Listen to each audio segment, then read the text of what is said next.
Feel the real fear with us.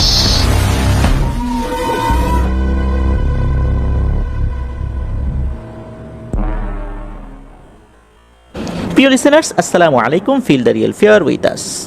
সত্য ভয়ের ঘটনার ভৌতিক অনুভূতি পেতে আপনার হরওয়ার্ল্ডের সাথেই থাকতে হবে।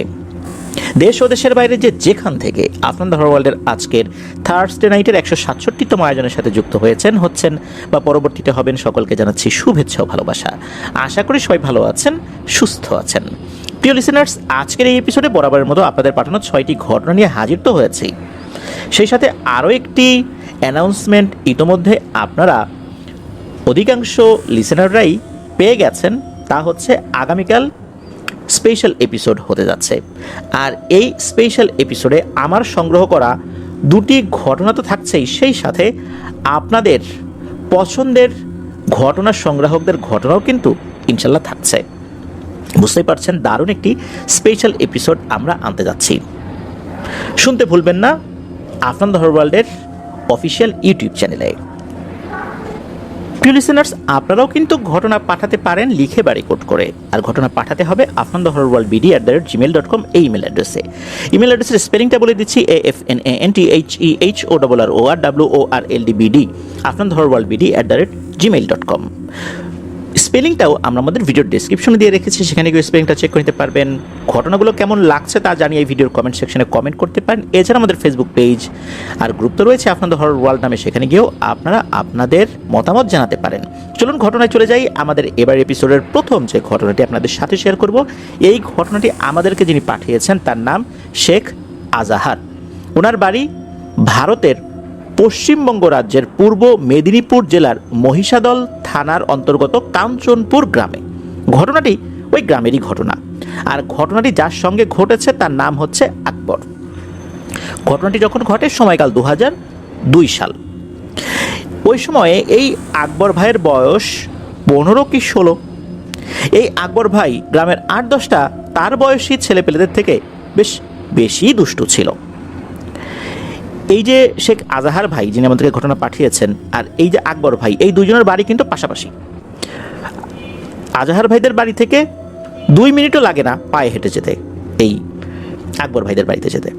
তো যাই হোক, ওনাদের বাড়ির কাছাকাছি একটা জায়গা রয়েছে যেটাকে ওনারা আড়া বলে থাকেন। তো ওখানে এক ধরনের আলু চাষ হয়, দেখতে সাদা কালারের, এটাকে কাঁচাও খাওয়া যায়। ওনারা ওখানে এই আলুটাকে শাক আলু বলে। আমাদের বাংলাদেশে কি বলে এটা উনি জানেন না, এটা জানিয়েছেন, তবে ওইখানে এটা শাক আলু নামে পরিচিত। এই যে আকবর যিনি, তার কিন্তু একটা অভ্যাস রয়েছে, সেটা হচ্ছে রাতের বেলা, বর্ষাকাল হোক শীতকাল হোক, সে বড় একটা বস্তা নিয়ে ওই আড়ার ওদিকে চলে যেত, তাল, আম, নারকেল, মানে যখন যেটা সিজন এইগুলো কুড়াতে।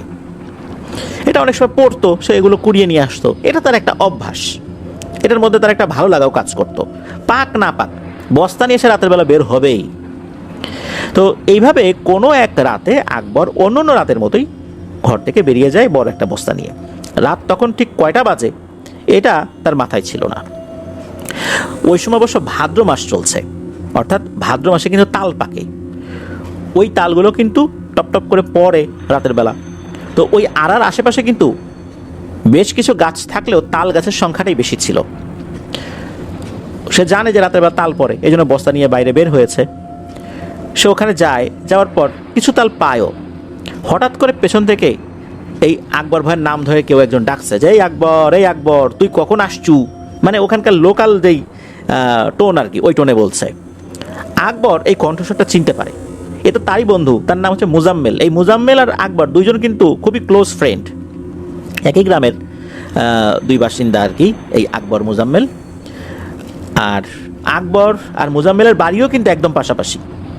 তো মুজাম্মেলকে দেখার পর আকবর বলল যে, আরে মুজাম্মেল, তুই তো কোনোদিন রাতের বেলা তাল করে আসিস না, আজকে হঠাৎ আসছু, ঘটনা কি? তখন মুজাম্মেল বলল যে, আরে আমার ঘুম ধরতেছে না, ভাবলাম যে কি করি, তুই তো এই সময় প্রত্যেকদিনই তাল করাতে আসিস, তাই আমিও আসলাম। তোকে তো আশেপাশে খুঁজতেছিলাম, পাচ্ছিলাম না, এই তো দেখা হয়ে গেল, চল এবার একসাথে আমরা নারকেল কুড়াবো। তখন এই আকবর উনি বলছেন যে নারকেল কুড়াবো, তাল কুড়ানোর জন্য আসছি।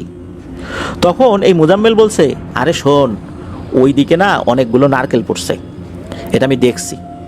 আমি যেই ব্যাগ নিয়ে আসছি এই ব্যাগের মধ্যে এতগুলো নারকেল ঢুকবে না, তুইও চল, তুই নিবি, নাহলে কিন্তু আর একজন এসে নিয়ে নেবে। আকবর চিন্তা করে যে ঠিক আছে, তাল তো মেলাগুলো কুড়াইলামই, যাই কয়েকটা নারকেল কুড়াই নিয়ে আসি। এই বলে তার সাথে হাঁটা শুরু করছে, খুব বেশি দূরে না আর কি, মানে কাছাকাছি। ওই সময়ে জ্যোৎস্না রাত ছিল, বিষয়টা এরকম না, হালকা চাঁদের আলো ছিল, কোনো মতে দেখা যায় আর কি, ঘুটঘুটে অন্ধকারও না, আবার জ্যোৎস্না আছে, বিষয়টা এরকমও না। তো দুইজন যাচ্ছে, আর এই সমস্ত জায়গা অন্ধকারেও তারা চেনে, এমনকি চোখ বন্ধ করেও যদি তারা পথ চলে তাও খুব একটা ভুল হবে না, মানে এতটা পরিচিত এই জায়গাগুলো। রাতের বেলা তো হরহামেশাই আসে, তাই দিন হোক রাত হোক সব পরিবেশের সাথেই তারা এইটুকু অঞ্চলের মধ্যে চলাফেরায় খুবই পারদর্শী। তো তারা ওখানে অনায়াসেই চলে গেছে। যাওয়ার পর হঠাৎ করে দেখে আশেপাশে এই মোজাম্মেল নাই। তখন এই আকবর ভাই বলছে, মোজাম্মেল, কিরে কই গেলি তুই?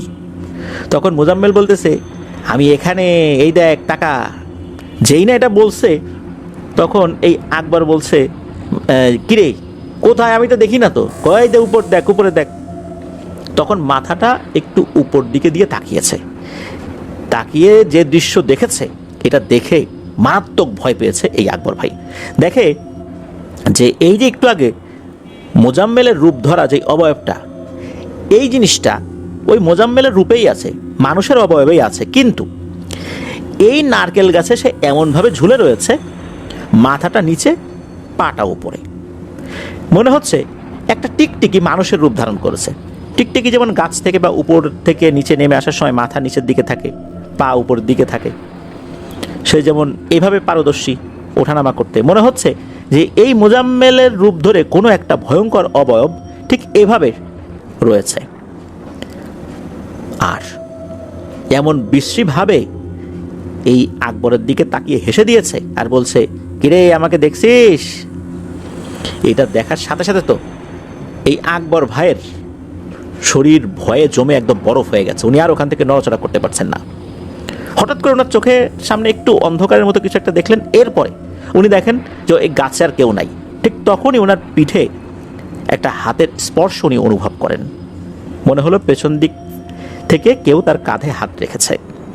ওই যখন পেছন দিকে তাকিয়েছেন, তাকিয়ে দেখেন ওই অবয়বটা, মানে ওই মোজাম্মেলের রূপ ধরা অবস্থাতেই ওই অবয়বটা তার কাঁধে হাত রেখেছে। এরপর বলছে যে, হ্যাঁ রে আকবর, তুই আমাদের খুব বিরক্ত করিস, তুই তো মানুষ, এত রাত বিরেতে তোর এই আড়ার এখানে আসা লাগে কেন? এই সময়টা তো আমরা বের হই, তোর কারণে আমাদের খুব অসুবিধা হয়, চল আজকে তোর আরও একটা অপরাধের শাস্তি দেব। এই বলেই নাকি এই যে আকবর ভাইয়ের হাত ধরে টানতে থাকে। আকবর ভাই আসলে কোনো প্রতিবাদ বা প্রতিরোধ কিছুই করতে পারেন নাই, মনে হচ্ছে তার শরীর অবশ হয়ে গেছে। আর এই অবয়বটা মনে হচ্ছে অনায়াসে এই নারকেল গাছ বেয়ে হেঁটে হেঁটে উঠছে, ঠিক যেমনটা আমরা রাস্তার উপর দিয়ে হেঁটে হেঁটে যাই। আর এক হাতে আকবর ভাইকে ধরে রেখেছে, আকবর ভাই ঝুলে ঝুলে উঠছে নারকেল গাছে। এরপরে কি হলো, ওই অবয়বটা অনায়াসেই আকবর ভাইকে নিয়ে নারকেল গাছের মাথায় উঠে গেল, আর ওখান থেকে আকবর ভাইকে ফেলে দিল। আকবর ভাই পড়ে যাওয়ার পর তার আর কিছুই মনে নাই। নারকেল গাছটা খুব বেশি বড় ছিল না, অনেক সময় বেশ কিছু ছোট ছোট নারকেল গাছে নারকেল হয় না, ঠিক ওই টাইপের একটা নারকেল গাছ ছিল, খুব বেশি বড় না। এদিকে রাতের বেলা তো আর আকবর ভাই বাড়িতে ফেরেন নাই। ভোরবেলা যখন ওই এলাকার কৃষকরা ওই আড়ার ওই দিকটাতে গিয়েছেন, তারা কৃষি কাজ করবেন, তাদের কৃষি জমিতে যাচ্ছিলেন, ওই সময় দেখে একটা নারকেল গাছের নিচে কেউ একজন পড়ে আছে উপর হয়ে। ওনারা ওখানে গিয়েছেন, তাকে সোজা করে দেখেন যে এটা আকবর ভাই। ওনারা তখন পালস চেক করে দেখেন যে আকবর ভাই আর জীবিত নাই। দ্রুত আকবর ভাইয়ের পরিবারকে খবর দেওয়া হয়, তারা চলে আসেন, কান্নাকাটি জুড়ে দিয়েছেন। এরপর গ্রামের যারা ডক্টর থাকেন আর কি, পল্লী চিকিৎসক, তাদেরকে ডাকা হয়, তারাও এসে পালস চেক করে বলেন যে না, ও আর জীবিত নাই, মারা গেছে। তখন আকবর ভাইকে ওখান থেকে নিয়ে যাওয়া হয় বাড়িতে নিয়ে যাওয়ার পর আত্মীয় স্বজনদেরকে খবর দেওয়া হয়, তারা আসতে থাকে, বাড়িতে কান্নাকাটির রোল পড়ে যায়। এর মধ্যে আকবর ভাইয়ের যিনি ছোট ভাই, ইমিডিয়েট ছোট ভাই, সে আকবর ভাইয়ের লাশের পাশে বসে আছে, কান্নাকাটি করছে। কান্নাকাটি করতে করতে আকবর ভাইয়ের দিকে তাকিয়েছে। তার কাছে মনে হলো আকবর ভাইয়ের বুকের যেই ছাতি, এটা ওঠানামা করে নিঃশ্বাস নিলে মনে হচ্ছে যে কাপড় দিয়ে ঢাকা অবস্থায় এই বুকের ছাতিটা কিছুটা ওঠানামা করছে। প্রথমে ভাবলেন যে এটা তার দেখার ভুল। বেশ কিছুক্ষণ উনি অবজার্ভ করার পর দেখতে পেলেন যে আসলেই তো তাই। এরপর যখন মুখের উপর থেকে কাপড়টা সরিয়েছেন, এরপর দেখা যায় সত্যি আকবর ভাই নিঃশ্বাস নিচ্ছে, তবে সেটা আস্তে আস্তে। লোকজনকে ডাকাডাকি করা হয়, সবাই চলে আসে। দেখা গেল আকবর ভাই জীবিত আছেন। তখন তো পরিবারে আনন্দ ফেরত আসে। পরিবারের আনন্দ যেমন মুহূর্তেই শোকে পরিণত হয়েছিল, এবার সেই শোকটা এবার আনন্দে পরিণত হলো। আকবর ভাই জীবিত আছেন।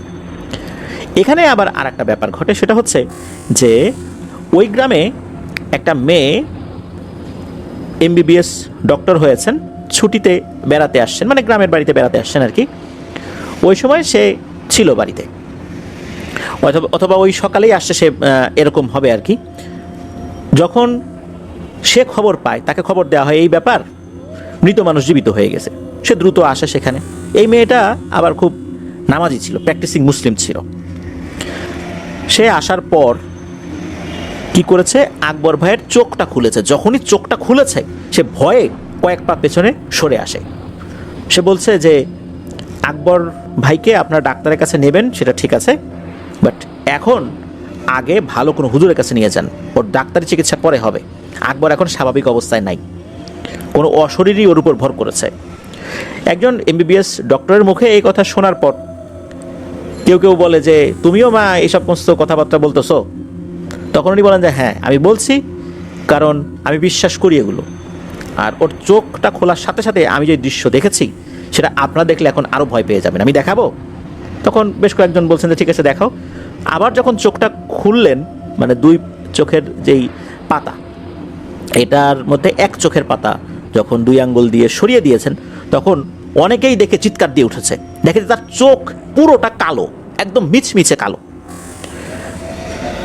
এটা দেখার পর তখন লোকজন বলেন হ্যাঁ আসলে কোনো সমস্যা। এরপর ভালো একজন হুজুরের কাছে নিয়ে যাওয়া হয়। ওই অবস্থাতে নিয়ে যাওয়া হয়। তখনও কিন্তু এই আকবর ভাই কথা বলছেন না। হুজুরের কাছে নিয়ে যাওয়া হয়। হুজুরের কাছে নিয়ে যাওয়ার পর দেখা গেল যে হঠাৎ করে আকবর ভাই নড়াচড়া শুরু করে দিয়েছেন আর উঠে দৌড় দিতে যাচ্ছেন, কোনোভাবেই তাকে রাখা যাচ্ছে না।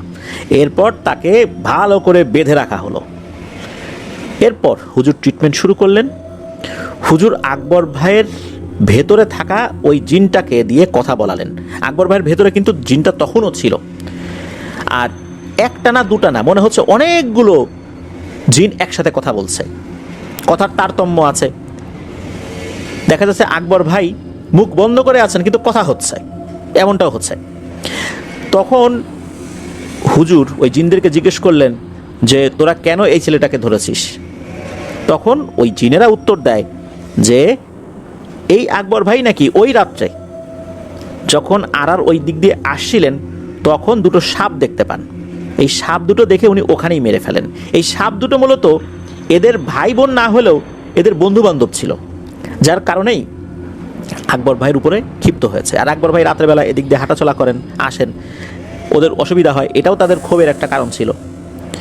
তো ওই নারকেল গাছে উঠিয়ে নেওয়ার পর তাকে ছেড়ে দিয়েছে, মেরে ফেলার উদ্দেশ্যে না, তবে মরে গেলে যাবে।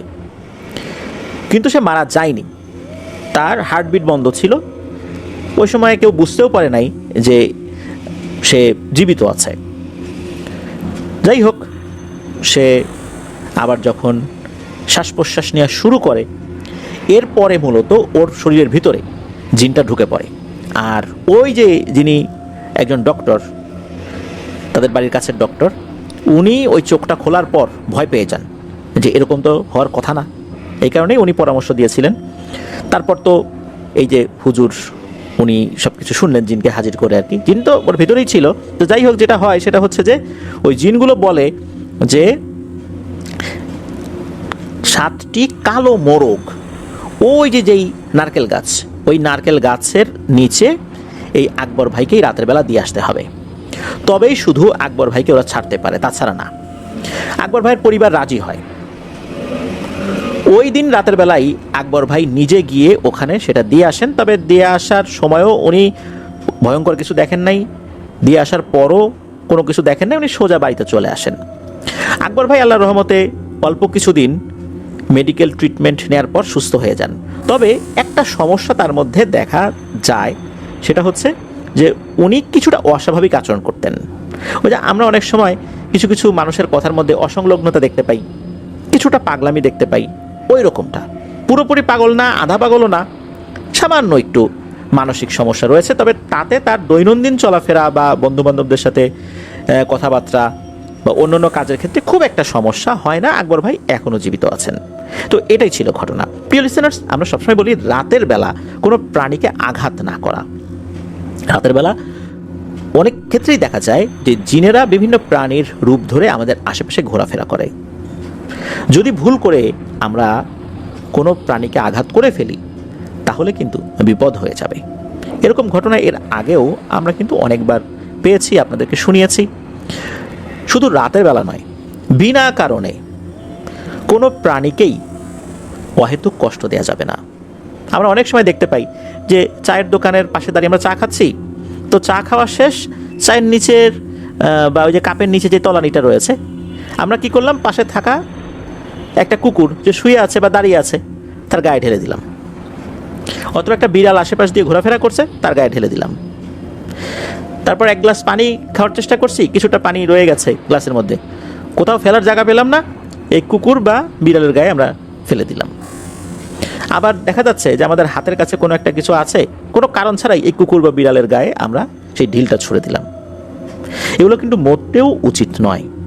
ওগুলো যদি জিনপরি নাও হয়ে থাকে তাহলে এরা কিন্তু সরাসরি প্রতিশোধ নিতে পারে না। তাদের নালিশ দেওয়ার জায়গা কিন্তু রয়েছে সরাসরি, সেটা হচ্ছে তারা সরাসরি আল্লাহর কাছে কিন্তু নালিশ দিয়ে দেয়। সেটা কিন্তু ওই জিনপরির প্রতিশোধ থেকেও আরও ভয়ঙ্কর হতে পারে। প্রিয় লিসেনার্স, আমরা আমাদের আশেপাশে থাকা প্রাণীর প্রতি সদয় আচরণ করব, বিনা কারণে তাদেরকে কষ্ট দিব না। আমাদের মধ্যে যাদের এই ধরনের না বুঝে এই ধরনের কাজ করার প্রবণতা রয়েছে, আমরা এগুলো আর করব না। আল্লাহ আমাদেরকে বুঝার তৌফিক দান করুক। আল্লাহ আমাদেরকে বিপদ আপদ থেকেও হেফাজত করুন। এই ধরনের হঠাৎ বিপদ যেন আল্লাহ আমাদেরকে না দেন। প্রিয় লিসেনার্স, চলুন চলে যাব আমাদের এবারের এপিসোডের পরবর্তী আরও একটি নতুন ঘটনায়।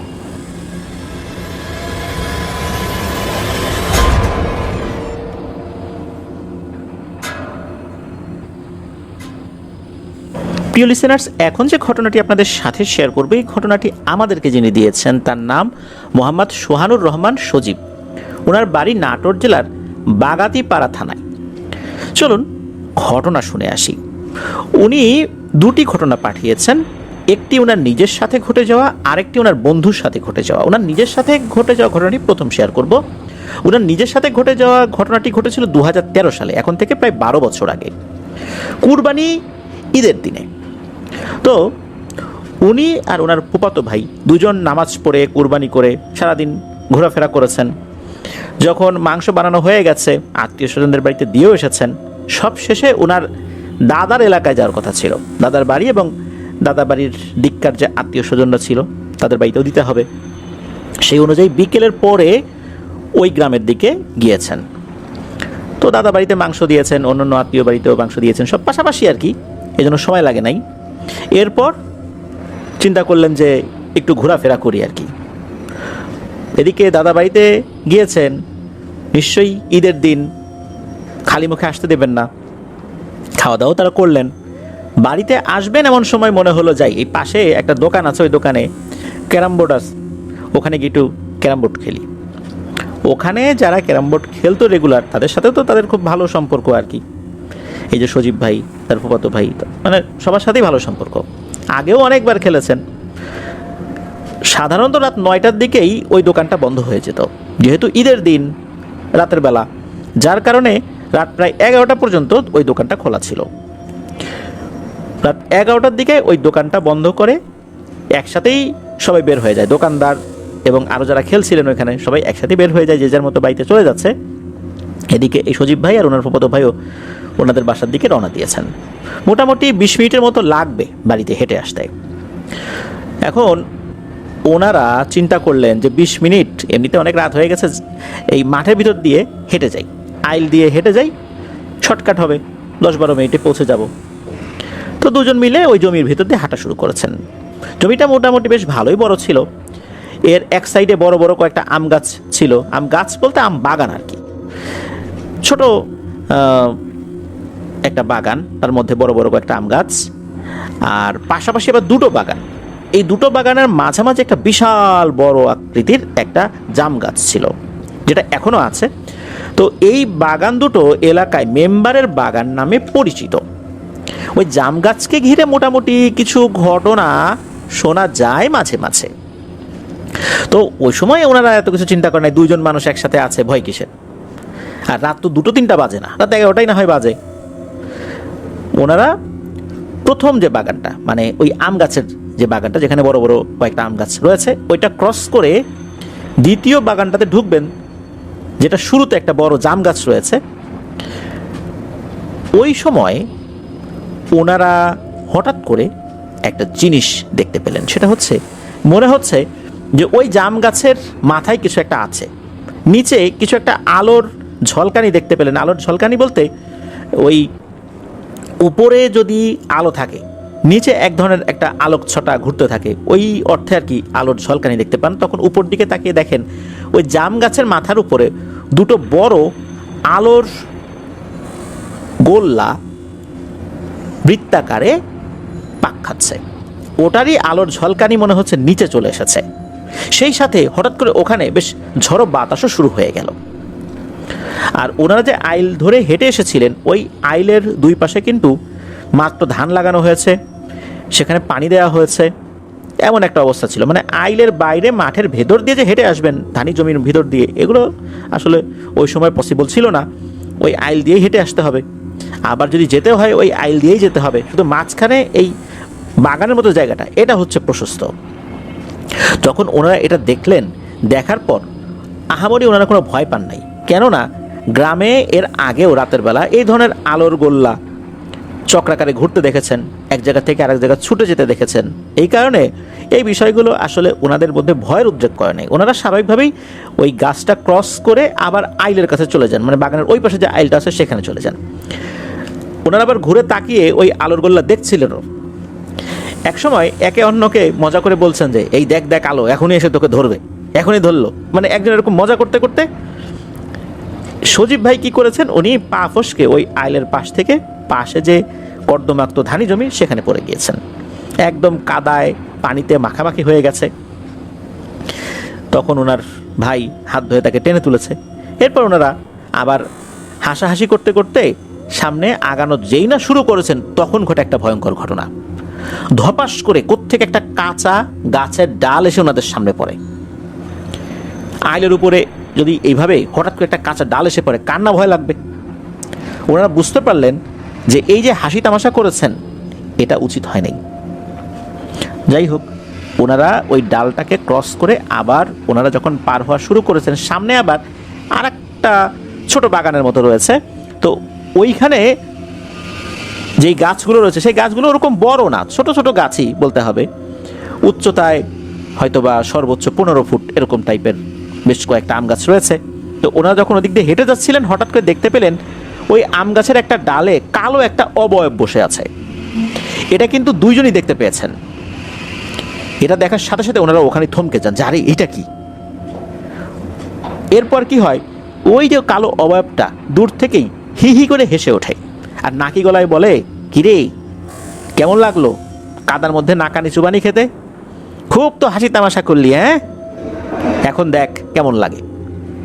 এই বলে কি করেছে, ওই ডাল থেকে একটা লাফ দিয়েছে। লাফ দিয়ে ওনাদের সামনে এসে পড়ে নাই, ওনাদের ডান সাইডে মাত্র 5 হাত দূরে এসে পড়েছে। ধপাস করে যে মাটির উপর এসে দাঁড়িয়েছে, মাটিটাও কেঁপে উঠেছে। ওই মুহূর্তে ওনারা দুজন তো আরো ভয় পেয়ে যান, এই বুঝি এসে ঘাড় মটকে দিল। তখন এনারা আর কোনো কিছু চিন্তা ভাবনা না করে সোজা বাড়ির দিকে দিয়েছেন দৌড়। দৌড় দিলেও ওই বাগান থেকে বের হয়ে আবার যখন আইলে উঠেছেন, এই আইলে তো আসলে পাশাপাশি দৌড়ানো যায় না, আইলের উপর দিয়ে সাবধানে হেঁটে যেতে হয়। ওই দৌড়ানোর সময় ওনারা বারবার পড়ে যাচ্ছিলেন কাদার মধ্যে, আবার উঠছিলেন, আবার পড়ছেন। এইভাবে ওনারা বাড়িতে এসে পৌঁছেন। বাড়ির কাছাকাছি ওনারা চলে এসেছিলেন আর কি। তো বাড়ির যে মেইন গেট, এই গেটের সামনে এসে দুইজনই ধপাস করে গেটের উপরে পড়ছেন। প্রচণ্ড জোরে শব্দ হয়, ওনারা দুজন হাঁপাচ্ছেন। এদিকে সজীব ভাইয়ের বাবা এই শব্দ পেয়ে উনি তাড়াতাড়ি উঠে এসেছেন যে কী হলো। গেট খুলে দেখেন এই অবস্থা, দুইজন কাদা পানিতে একদম মাখামাখি, চেহারাই বোঝা যাচ্ছে না। তখন জিজ্ঞেস করেন এই কী হয়েছে তোদের? তখন সজীব ভাই খুলে বলেন যে এই যে বাগানে ভয় পেয়েছে তারা। ওনার বাবা তখন কি করলেন যে ওনাদেরকে বললেন যে দ্রুত আমার সাথে চল, পুকুর ঘাটে চল, দুজনকে এখনই গোসল করতে হবে, কারণ তোরা ভয় পেয়েছিস, এই অবস্থায় ঘরে ঢুকলে ওই দুষ্টু জিনিসগুলো তোদের সাথে সাথে এই ঘরেও ঢুকে পড়বে, ওদেরকে এখান থেকে বিদায় দিতে হবে। এই বলে ওনাদের দুজনকে পুকুর ঘাটে নিয়ে গেলেন। উনি নিজে দাঁড়িয়ে থাকলেন ওখানে, যাতে কোনো ধরনের কোনো ভয় নতুন করে ওনারা না পান। এর মধ্যে ঘর থেকে ওনাদের জন্য পরিবারের অন্য সদস্যরা শুকনো কাপড় চোপড় নিয়ে আসলেন। এরপর দুজন গোসল করে তারপর ঘরে ঢোকেন। ঘরে ঢোকার পর এই সজীব ভাইয়ের আপন ফুপু, যিনি কোরআনে হাফেজা, উনি বাড়িতেই ছিলেন। উনি এই দুইজনকে দোয়া দুরুদ পড়ে রুকিয়া করে দেন। আল্লাহর রহমতে জ্বরও আসে নাই, কোনো সমস্যা হয় নাই। এই ঘটনা এখানেই শেষ। এরপর আসি পরের ঘটনায়। এই ঘটনাটি যার সাথে ঘটেছিল তার নাম হচ্ছে কাজল। সে পেশায় একজন ভ্যান চালক, আর এই কাজল এই সজীব ভাইয়েরই বন্ধু। ওনাদের যেই ঘর, এই ঘরের কয়েক ঘর পরেই হচ্ছে এই কাজল ভাইদের বাড়ি। মাঝে মাঝেই একসাথে বসে ওনারা আড্ডা দেন সন্ধ্যার পরে, যখন এই কাজল ভাইয়ের কাজ টাজ থাকে না তখন বন্ধু বান্ধবদের সাথে আড্ডা দেন। তো আড্ডা দিতে দিতে একটা ভয়ের ঘটনা উনি শেয়ার করেছিলেন, যেটা ওনার সাথে ঘটেছিল 2019 সালে। আর 19 সালে যখন এই ঘটনাটা ঘটে, রাত তখন আনুমানিক 1টা। ওই রাত্রে রাত 9:30টার দিকে উনি খাওয়া দাওয়া করে ঘুমানোর প্রস্তুতি নিচ্ছেন। যেহেতু ভ্যান চালান, ওনার ভ্যান কিন্তু তখন ব্যাটারি চালিত ছিল না, প্যাডেল দিয়েই চালাতে হতো, অনেক পরিশ্রমের কাজ কিন্তু এটা। উনি রাত 10টার মধ্যেই শুয়ে পড়েন, সকাল সকাল উঠে পড়েন। 9:30টার দিকে উনি শোয়ার প্রস্তুতি নিচ্ছেন, এমন সময় ওনার ফোনে একটা কল আসে। যেই নাম্বার থেকে কল আসে, এই নাম্বারটা ওনার ফোনে সেভ ছিল। উনি গ্রাম সম্পর্কে একজন চাচা হন, খলিল চাচা। এই খলিল চাচা ফোন করেছেন। খলিল চাচার ফোনটা রিসিভ করার পর খলিল চাচা বলে ওঠেন যে ওনার শাশুড়ি মারা গিয়েছেন, পরিবার নিয়ে এক্ষুনি শ্বশুরবাড়ি যেতে হবে। তো ওনার শ্বশুরবাড়ি ছিল হচ্ছে এই গ্রাম থেকে 11 কিলোমিটার দূরে অন্য আর একটা গ্রামে। এত রাত্রে গ্রামে গাড়ি ঘোড়া তো অ্যাভেলেবল না, তখন কি আর করা, কাজল ভাইকে যেতে হবে ভ্যান নিয়ে। ওনার প্যাডেল চালিত ভ্যান, যেতে তো একটু সময় লাগবে, 10-11 কিলোমিটার। তো কাজল ভাই মোটামুটি নিজেকে প্রস্তুত করে নিয়ে রাত 10টার দিকে এই খলিল চাচার বাড়ির উদ্দেশ্যে বেরিয়ে যান। খলিল চাচার বাড়ির সবাই মোটামুটি রেডি হয়েছিল, যারা যারা যাবেন ওই রাতের বেলা, তারাও ভ্যানে উঠে বসেন। এরপর কাজল ভাই ভ্যান চালানো শুরু করেন। যেহেতু যাত্রী সংখ্যা ভ্যানে একটু বেশি ছিল, চালাতে কিছুটা তো কষ্ট হচ্ছিলই। ঘন্টা 2 লেগে যায় এই 11 কিলোমিটার পথ যেতে। তো যখন ওনারা পৌঁছেছেন রাত 12:30টার মতো বাজে, এখন মরাবাড়ি, সবাই কান্নাকাটি শুরু করেছেন। ওদিকে খলিল চাচা বলছেন যে কাজল তুই এখন চলে যাবি, এত রাতের বেলা আবার এতটা পথ, তুই থেকে যা এখানে, সকালবেলা যাস। কাজল ভাই খুব অস্বস্তি বোধ করছিলেন, কেননা যেহেতু এই বাড়িতে একজন মারা গেছে, সবাই কান্নাকাটি করছে, এখানে উনি বসে থাকবেন, সবাই আত্মীয় স্বজনরা আসছে এখানে, ওনার অস্বস্তি লাগাটাই স্বাভাবিক। তখন উনি বললেন যে আমি চলে যাই, প্রয়োজন হলে আমাকে কল দিয়েন, দরকার আমি আবার আসবো। তো এই বলে কাজল ভাই ভ্যান নিয়ে বের হয়ে গেলেন। তো যখন বের হয়েছেন তখন উনি ওনার যেই বদভ্যাস ছিল সিগারেট খাওয়া, সিগারেট ধরিয়েছেন, ভ্যান চালাচ্ছেন। আর ওনার তো বাটন ফোন ছিল ওই সময়, তো বাটন ফোনে মেমোরি কার্ড ছিল, ওই মেমোরি কার্ডে অনেকগুলো গান ডাউনলোড করা ছিল। তো উনি তো ওই গান বাজিয়ে চলা শুরু করেছেন। তো উনি যে রাস্তা দিয়ে আসবেন, এই রাস্তার বিবরণটা একটু দেওয়ার দরকার। এই রাস্তাটা চলে গেছে নদীর পার ঘেরে, মানে ঘেঁষে আর কি। তো ওই নদীতে এক সাইডে শ্মশানঘাটও রয়েছে। ওই পথ দিয়ে আরও এগিয়ে গেলে বেশ বড় বড় কয়েকটা বাগান রয়েছে। নাটোরের বিভিন্ন উপজেলাগুলোতে কিন্তু প্রচুর আম বাগান রয়েছে, আম বাগান, লিচু বাগান, এগুলো কিন্তু ওই এলাকায় প্রচুর দেখা যায়, একটু দূর দূরেই এগুলো দেখা যায় আর কি। তো ওই পথে বেশ একটা আম বাগানের পর রাস্তার পাশে কবরস্থান রয়েছে, তারপর ফাঁকা নিরিবিলি রাস্তা। উনি সিগারেট খাচ্ছিলেন, গানের সাথে সাথে নিজেও তাল মিলাচ্ছিলেন, নিজেও চিৎকার করে গান গাচ্ছিলেন, যাতে ওনার মনের মধ্যে ভয় ডর না আসে। হঠাৎ করে উনি দেখতে পেলেন 7-8টা কুকুর কোত্থেকে যেন চলে এসেছে রাস্তার উপরে। কুকুরগুলো দৌড়াদৌড়ি করছে, তবে কুকুরগুলো দেখতে স্বাভাবিকই ছিল, স্বাভাবিক যে কুকুরগুলো রাস্তাঘাটে দেখা যায় ওরকমই ছিল। এখানে প্যারানরমাল কোনো কিছু ভাবনা করার আসলে সুযোগ নাই। তো উনি দেখলেন যে এই কুকুরগুলো যেভাবে আসলো ওভাবে দৌড়ে কোথায় যেন হারিয়ে গেল, মনে হলো ওই যে শ্মশানের ওই দিকটাতে চলে গেল। এরপরে কেন যেন একটা অজানা ভয় ওনার মনের মধ্যে চেপে বসে, শরীরটা মনে হলো ভারী হয়ে গেল। আর একটা সিগারেট ধরিয়েছেন, ভ্যানের গতিটা আর একটু বাড়িয়ে দিয়েছেন। তখন মনে হলো শ্মশানের ভেতরে যে গাছগুলো ছিল, ওই নদীর পাড়েই আর কি যে গাছগুলো ছিল, যেটা শ্মশানের মধ্যেই পড়ে যায়, ওই গাছ থেকে অনেকগুলো পাখি একসাথে ডেকে উঠল। এরপর ওই দিক থেকে কাক ডেকে উঠল। এত রাত্রে কিন্তু কাক সচরাচর ডাকে না, তখন ওর মনের মধ্যে খটকা লাগলো। আর এরপরই হঠাৎ করে ভ্যানের সামনে বিশাল আকৃতির দুটো কুকুর চলে আসছে। এদের দেহটা ছিল বিশাল আকৃতির, মানে একটা বড় ষাঁড় গরু যত বড় হয় ওই রকম সাইজের দুটো কুকুর। ভ্যানে কিন্তু আলো জ্বলছিল না। উনি ওই পথটা খুব ভালোভাবেই চেনেন।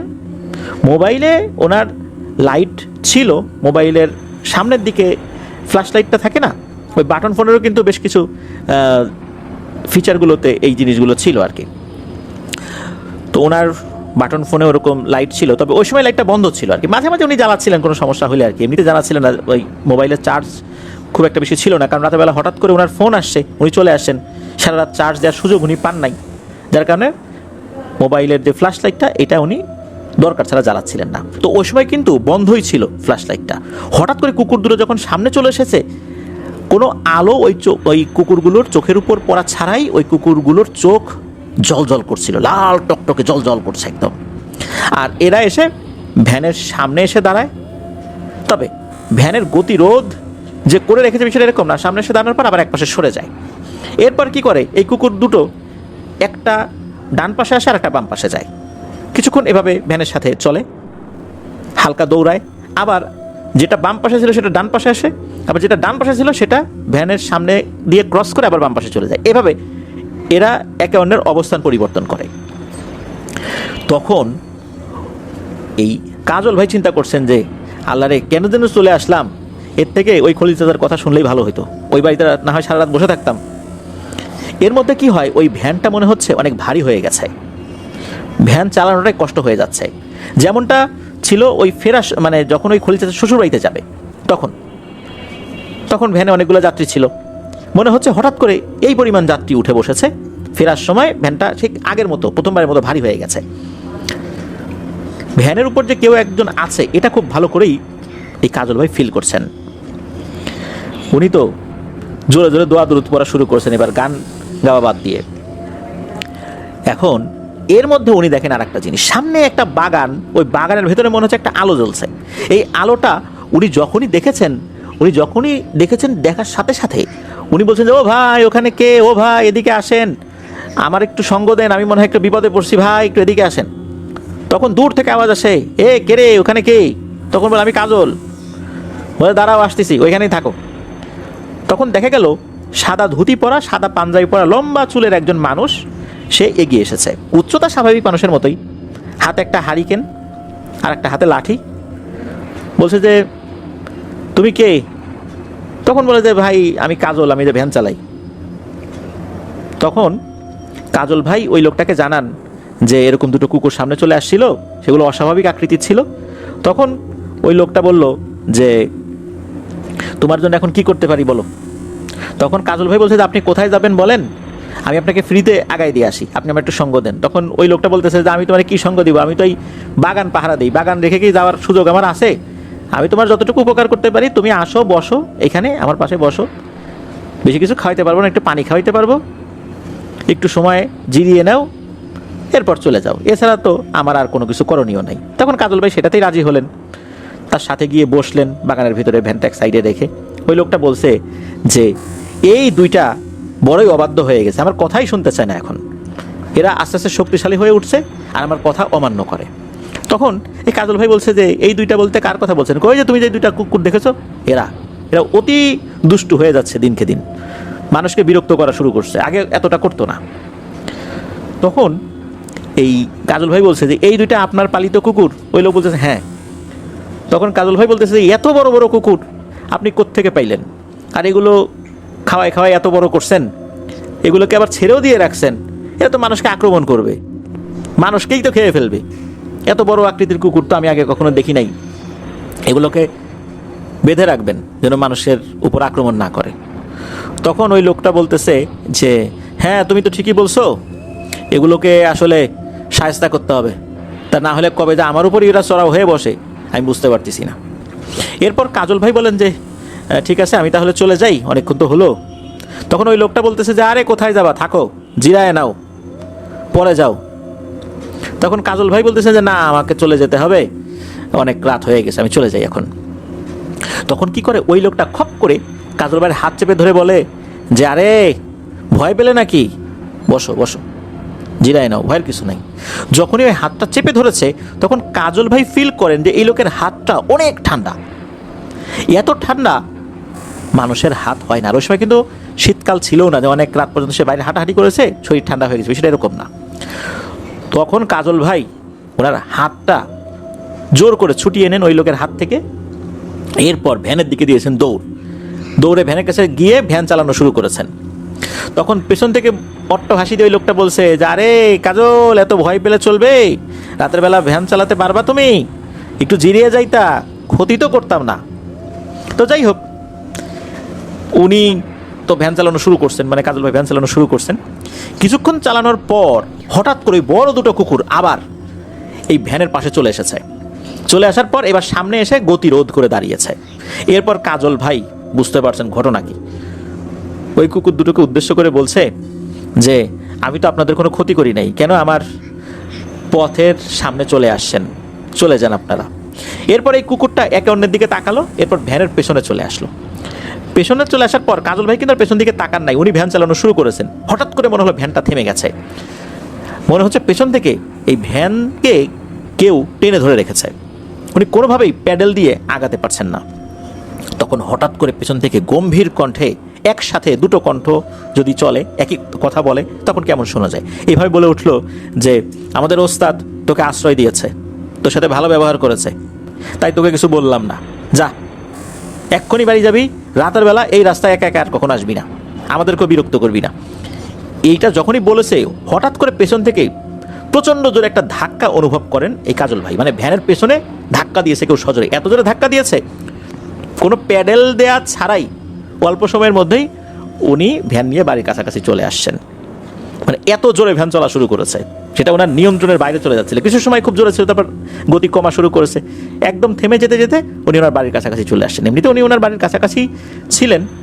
তো যাই হোক, এই ঘটনার পর কাজল ভাই আবার এলাকার একজন মুরব্বীর সাথে কথা বলেন যে ওনার সাথে এই ঘটনা ঘটেছে। তো সেই মুরব্বী জানান যে বহুদিন আগে ওই বাগানে একজন কবিরাজ থাকতো, বাগানটা পাহারাও দিত। তবে ওই কবিরাজের কিছু পোষা জিন ছিল যারা মানুষের উপকার করতো। ওই কবিরাজও কখনো কারো ক্ষতি করেছে এটা শোনা যায় না, ওই জিনগুলো কাউকে ভয় দেখিয়েছে বা ক্ষতি করেছে এরকমটা শোনা যায় না। কোনো একটা অজ্ঞাত কারণে ওই কবিরাজ মারা যায়, আর তার দেহটা ওই বাগানের একটা গাছে ঝুলন্ত অবস্থায় পাওয়া যায়। অনেক মানুষ ওই দিক দিয়ে চলার সময় মাঝে মাঝে সাদা পোশাক পরিহিত একটা লোককে দেখে। ধারণা করা হয় ওই কবিরাজের সেই অনুগত জিনগুলোই এখনো ওখানে আছে, মানুষের খুব একটা ক্ষতি করে না, পারলে উপকার করে। ওরা দেখে যে যেই লোকটা যাচ্ছে এ ভালো মানুষ না খারাপ মানুষ। যদি মনে হয় ভালো মানুষ তাহলে কিছু করে না, আর যদি খারাপ মানুষ মনে করে তাহলে ভয় ভীতি দেখায় মাঝে মাঝে, তবে সেটা মারাত্মক লেভেলের ক্ষতিকর কিছু না। তো এটাই ছিল ঘটনা। ধন্যবাদ জানাচ্ছি সোহানুর রহমান সজীব ভাইকে, দারুণ দুটি ঘটনা আমাদেরকে দেওয়ার জন্য। আশা করছি আপনার কাছ থেকে আরও ঘটনা ইনশাল্লাহ আমরা পাবো। চলুন প্রিয় লিসেনার্স, চলে যাব আমাদের এবারের থার্সডে নাইটের 167তম এপিসোডের পরবর্তী আরও একটি নতুন ঘটনায়।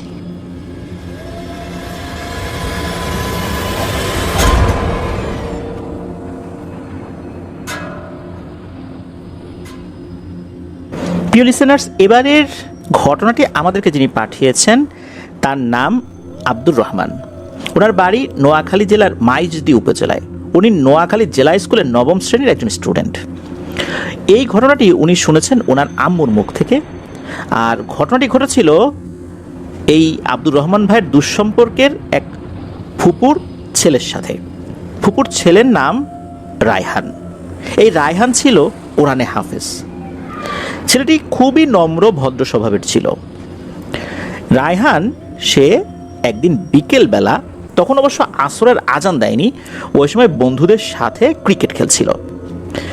আসরের আজান যখন দিয়ে দেয় তখন রায়হান বন্ধুদেরকে বলে, তোরা খেল, আমি এই পুকুর থেকে অজু করে মসজিদ থেকে নামাজটা পড়ে এসে আবার তোদের সাথে খেলবো।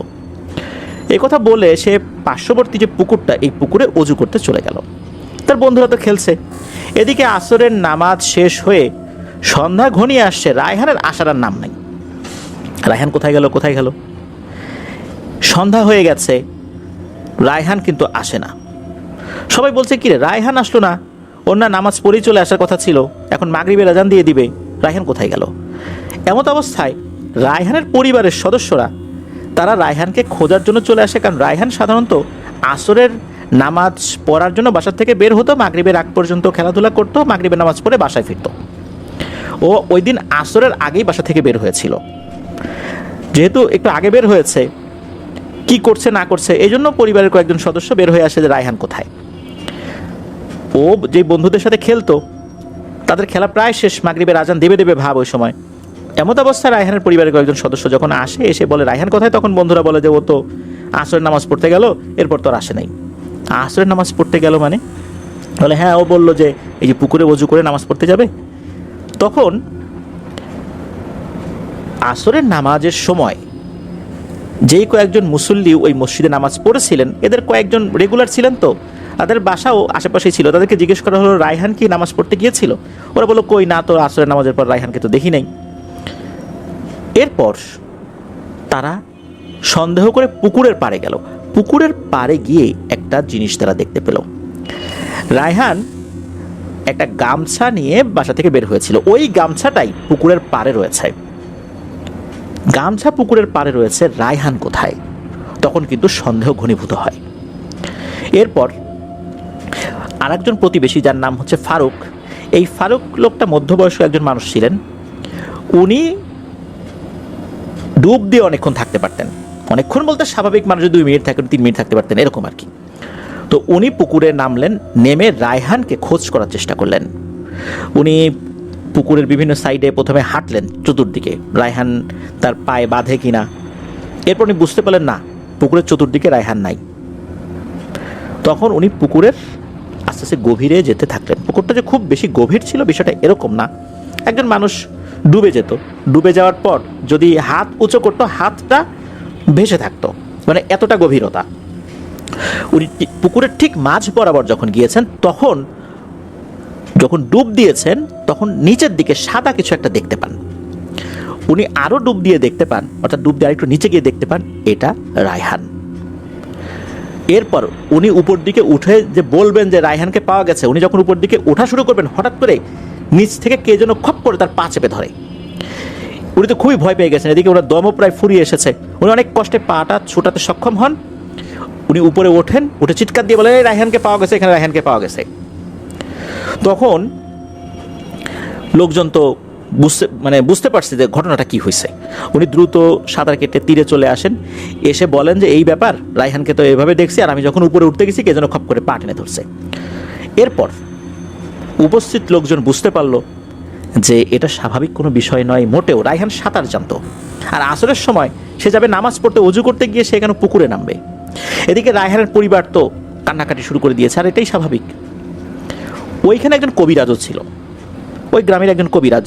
উনি বিষয়টা বুঝতে পেরে ওই ফারুককে বললেন যে ফারুক, তুমি এভাবে নেমো না, আমি তোমাকে একটা জিনিস দিচ্ছি, এই জিনিসটা সাথে নিয়ে নামো, এটা হাতের মধ্যে রাখবা, তাহলে আশা করি ইনশাল্লাহ কোনো ক্ষতি হবে না।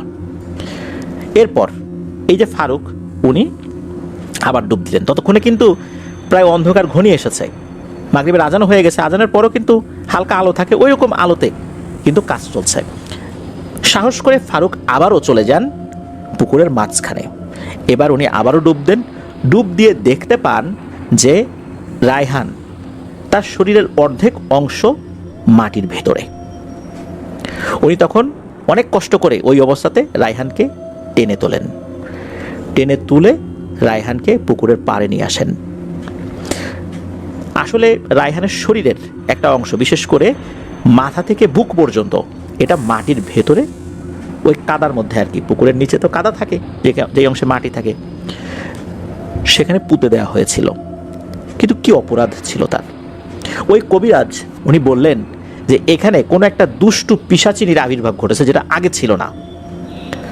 সেই এই কোরআনে হাফেজ এই ছেলেটাকে পেয়ে সে এই কাজটি করেছে।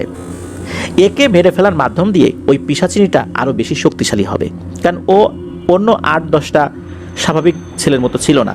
সে খুবই নামাজ কালেমে একটা ছেলে, অল্প বয়সও আবার কোরআনে হাফেজ। এই ধরনের বাচ্চাদেরকে মেরে ফেললে ওই ধরনের পিশাচিনী যারা একটু দুর্বল প্রকৃতির, এরা আরও বেশি শক্তিশালী হয়ে যায়। আর এই কাজটাই ও করেছে সুযোগ বুঝে। এরপর ঘটনা কিন্তু এখানেই শেষ না। রায়হানকে তো দাফন কাফন করা হলো, এরপর ঘটনা শুরু হলো এই যে ফারুক, যিনি এই রায়হানের ডেড বডিকে উপরে তুলে নিয়ে এসেছিলেন।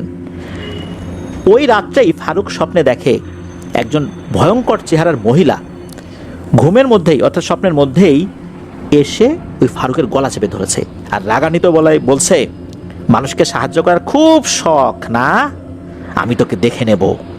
এই বলে ওই রাতের মতো ওই অবয়বটি চলে যায়। ঘুম ভেঙে যায়। ফারুক প্রথম দিকে মনে করে যে হয়তো সে দুঃস্বপ্ন দেখেছে, তবে পরের রাত্রে একই ঘটনা ঘটে। ওই অবয়বটা বলে, খুব সাহায্য করার শখ না, আমার বলিটা পূর্ণ করতে দিলি না, আমি তোকে দেখে নেব। এরপর এই ফারুক বুঝতে পারেন যে উনি একটা বিপদে পড়ে গেছেন। উনি আবার ওই কবিরাজের কাছে যান, একই গ্রামের লোক তো সেই কবিরাজ, এই জন্য কবিরাজকে পেতে তো কোনো সমস্যা হয়নি তার। কবিরাজের কাছে গিয়েই সব কথা খুলে বলেন যে ওনার সাথে এই ঘটনা ঘটছে, ওই পুকুরে থাকা ওই পিশাচিনীটা এবার স্বপ্নের মধ্যে এসে তাকে বিরক্ত করছে। কবিরাজ উনি ওনার মতো করে রুকিয়া করে দেন, তার শরীর বন্ধ করে দেন। তো এরপরে আর একটা ঘটনা ঘটে, সেটা ফারুকের সাথে না, অন্য একজন লোক। উনি একদিন দুপুরবেলা গোসল করতে গেছেন ওই পুকুরে। গোসল শেষে উনি যখন উঠতে যাবেন তখন ওনার পা নিচ থেকে কেউ যেন চেপে ধরেছে। উনি অনেক কষ্টে ওই অবস্থায় নিজের পা ছাড়িয়ে উপরে উঠে দিয়েছেন এক দৌড়। ওই রাত্রেই নাকি ওই লোকটার স্ত্রীর স্বপ্নে দেখেন যে একটা সাদা কাপড় পরা মহিলা, ভয়ঙ্কর চেহারা, সে ওই মহিলাকে বলছে, তোর স্বামীকে আমার লাগবে রে, তোর স্বামীকে আমার কাছে দিয়ে দে, ওকে আমি বলি দেব। তো এইটা যখন দেখেছেন উনি তো ঘুম থেকে জেগে গেছেন, চিৎকার চেঁচামেচি শুরু করেছেন, কি হয়েছে। তখন এই কথাটা ওই মহিলা ওনার স্বামীকে বলেছেন। পরিবারের অন্য যারা ছিলেন আর কি, তাদের ঘুম ভেঙে গেছে, তারাও শুনছেন। সবাই বুঝতে পারেন যে বিষয়টা স্বাভাবিক না। এইখানে এমন একটা ঘটনা ঘটা শুরু হয়েছে যেটা এখনই থামাতে হবে। এরপর ওই কবিরাজ উনি কিছু রিচুয়াল করেছিলেন, তা আল্লাহর রহমতে এরপর থেকে এখন পর্যন্ত আর কোনো ধরনের কোনো সমস্যা ওই পুকুরে হয়নি, স্বাভাবিকই আছে সব কিছু। এটাই ছিল ঘটনা। প্রিয় লিসেনার্স, একটি নিরীহ কোরআনে হাফেজ বাচ্চা কিভাবে সে এই পিশাচিনীর শিকার হলো, বিনা অপরাধে তাকে মেরে ফেললো। এই বাচ্চাকে উঠোতে গিয়েও এই ফারুক নামের ভদ্রলোক সেও বিপদে পড়ে গিয়েছিল। এরপর আর একজন লোক সেও বিপদে পড়ে গিয়েছিল। যাক আল্লাহর রহমতে ওই পিশাচিনীটা ওই পুকুর থেকে বিতাড়িত হয়েছে, এটাই সবচেয়ে বড় কথা। আলহামদুলিল্লাহ, আশা করছি এই ধরনের সমস্যা ওখানে আর হবে না। যেহেতু এতদিন হয়নি, আমরা আশা করব যে আল্লাহ যেন এই ধরনের বিপদ আর কাউকে এভাবে না দেন। প্রিয় লিসেনার্স, চলুন চলে যাব আমাদের এবারের থার্সডে নাইটের 167তম আয়োজনের পরবর্তী আরও একটি নতুন ঘটনায়।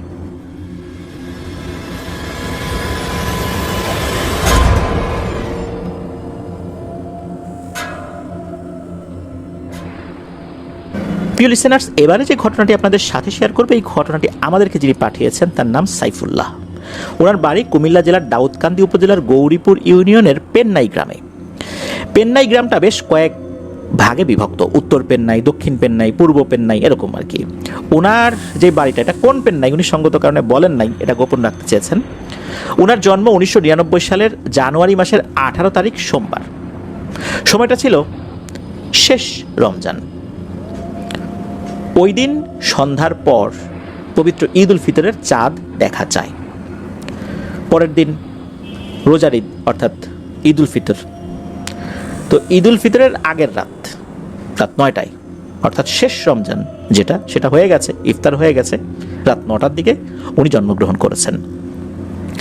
জন্মের সময় তারিখ স্পষ্ট মনে থাকার পেছনে কারণ এইটাই যে পরের দিন ঈদ উল ফিতর ছিল, তাই। উনি তো জন্মগ্রহণ করেছেন একটা বিশেষ সময়ে, সুন্দর একটি সময়ে, একটা পবিত্র রাতে। পরিবারে একটা আনন্দের বন্যা বয়ে যাচ্ছে। প্রথম রাত, দ্বিতীয় রাত, তৃতীয় রাত, চতুর্থ রাতে এসে ঘটে এক ভয়ঙ্কর ঘটনা। 3টা রাত স্বাভাবিকভাবে গিয়েছে। ঈদের আগের রাত, তারপর ঈদের দিনের রাত, ঈদের পরের দিনের রাত। এরপর যেই রাতটা আসবে, সেই রাতের আগের যে সন্ধ্যা, এই সন্ধ্যাতেই হঠাৎ করে শিশুটির আচরণে ভয়ঙ্কর পরিবর্তন ঘটে যায়। সে মায়ের বুকের দুধ খাওয়া পুরোপুরি রূপে বন্ধ করে দেয়। একটানা কান্নাকাটি করছে, এমন কান্না, এটা কোনো স্বাভাবিক কোনো শিশুর কান্না না। শিশুরা কান্নাকাটি করে, ক্ষুধায় কান্নাকাটি করে বা অন্য কোনো কারণে কান্নাকাটি করতে পারে, কিন্তু এমন কান্না অস্বাভাবিক রকমের কান্না। এটা কোনো কান্না না, এটা একটা আর্তনাদ, তীব্র আর্তনাদ, গলা ফাটানো আর্তনাদ, যে কারো বুকে কাপড় ধরিয়ে দেবে বাচ্চাদের এই কান্না। মা বাবা কোনোভাবেই থামাতে পারছেন না, আত্মীয় স্বজনরা চলে আসে, পাড়া প্রতিবেশীরা চলে আসে, সবাই মিলে চেষ্টা করেও কোনোভাবেই বাচ্চার কান্না থামানো যায় না। শরীরটা ভয়ঙ্করভাবে মাঝে মাঝে কেঁপে উঠছে, সময় গড়াচ্ছে, রাত গভীর হচ্ছে, কান্না তো থামে না। অজানা এক আতঙ্ক পুরো বাড়িটাকে মনে হচ্ছে গ্রাস করে ফেললো। দাদা দাদি তখন আর ধৈর্য ধরতে পারলেন না। দাদা দাদি বললেন, এটা কোনো স্বাভাবিক কান্না না রে, আর কিছুক্ষণ কাঁদলে বাচ্চাটা মারা যেতে পারে। নিশ্চয়ই কারো নজর লাগছে বা অশুভ কোনো কিছু ছায়া পড়ছে ওর গায়ে।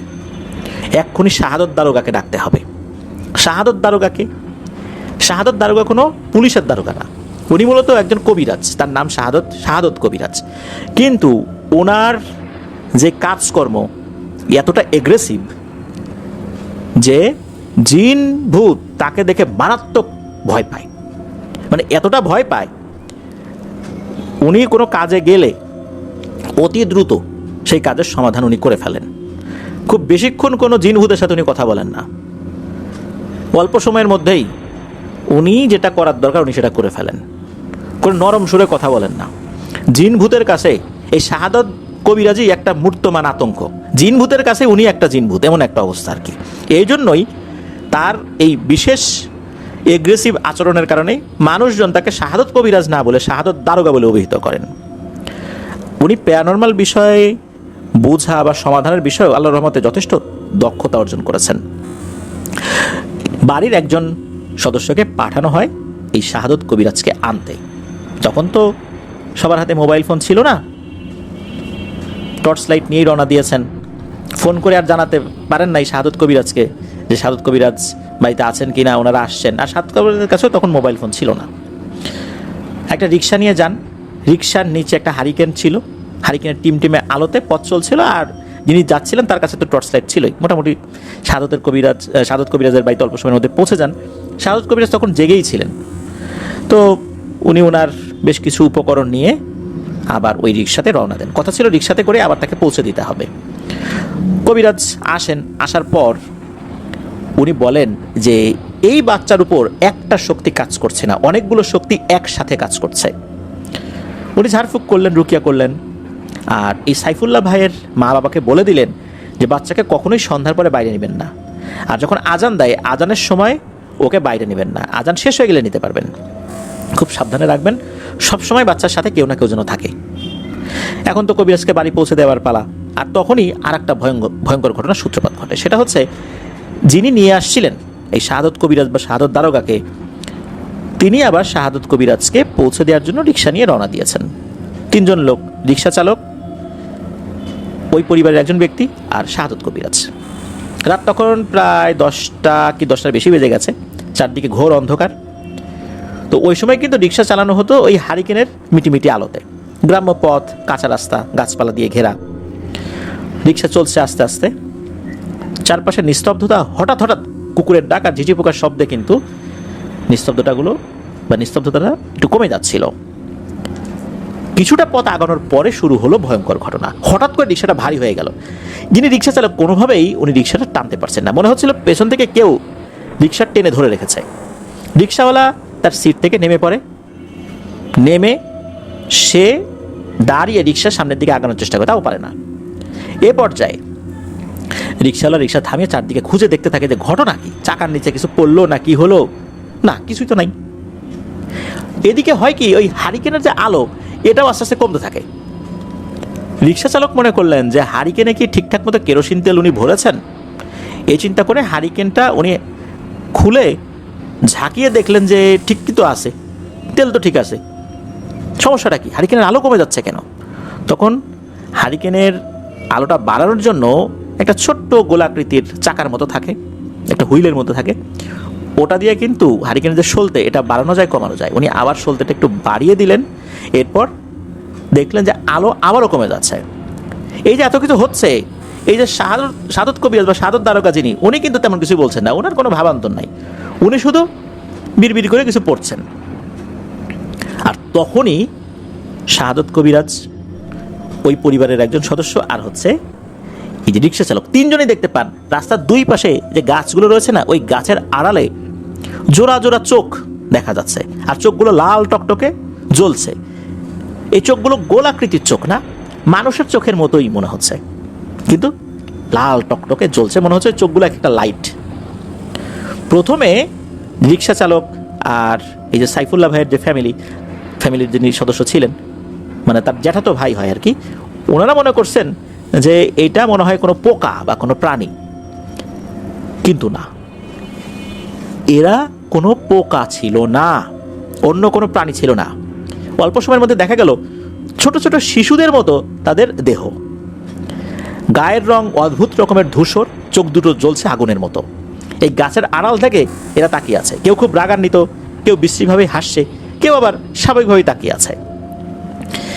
এই দৃশ্য দেখে যিনি রিক্সা চালক আর এই সাইফুল্লাহ ভাইয়ের জ্যাঠাতো ভাই, এই দুজন তো মারাত্মক ভয় পেয়েছেন। কিছুক্ষণের মধ্যেই দেখা গেল এই চোখের সংখ্যা আস্তে আস্তে বাড়ছে। একটু আগে হয়তো বা 10 জোড়া চোখ ছিল, এখন মনে হচ্ছে 15 জোড়া হয়ে গেছে, এরপরে 20 জোড়া, এরপর 25 জোড়া, এরকম মনে হচ্ছে বাড়ছে। এরই মধ্যে হয় কি, ওই রিক্সার সামনে দিয়ে কয়েকটা বাচ্চা দৌড়ে পার হয়ে যায়।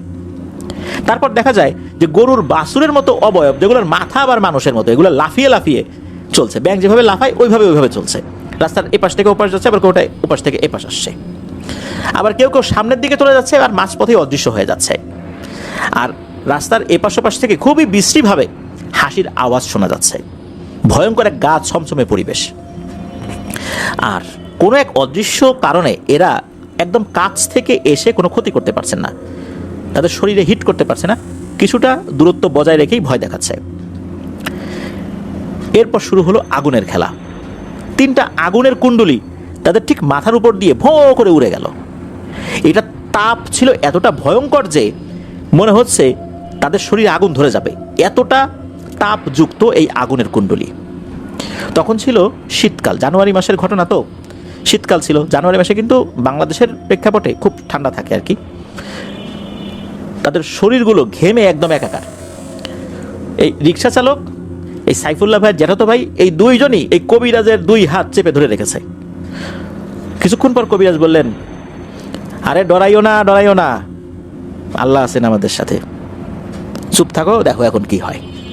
ওদেরকে ডাকছি, খালি এখন দেখো খেলতামাশা কি শুরু হয়। কিছুক্ষণের মধ্যেই দেখা গেল যে আরো কয়েকটা আগুনের কুণ্ডলি কোত্থেকে যেন চলে আসছে। এগুলো আবার ধানি জমির উপরে গিয়ে মিলিয়ে গেল। এরপরেই ঘটলো আর একটা ঘটনা, সেটা হলো এই যে রাস্তার এই পাশে ও পাশে অনেকগুলো জোড়ায় জোড়ায় লাল লাল চোখ, মনে হচ্ছে এই চোখগুলো একে একে নিভে যাচ্ছে, জল করছিল তো নিভে যাচ্ছে। আর এরপর শুরু হলো আর্তনাদ,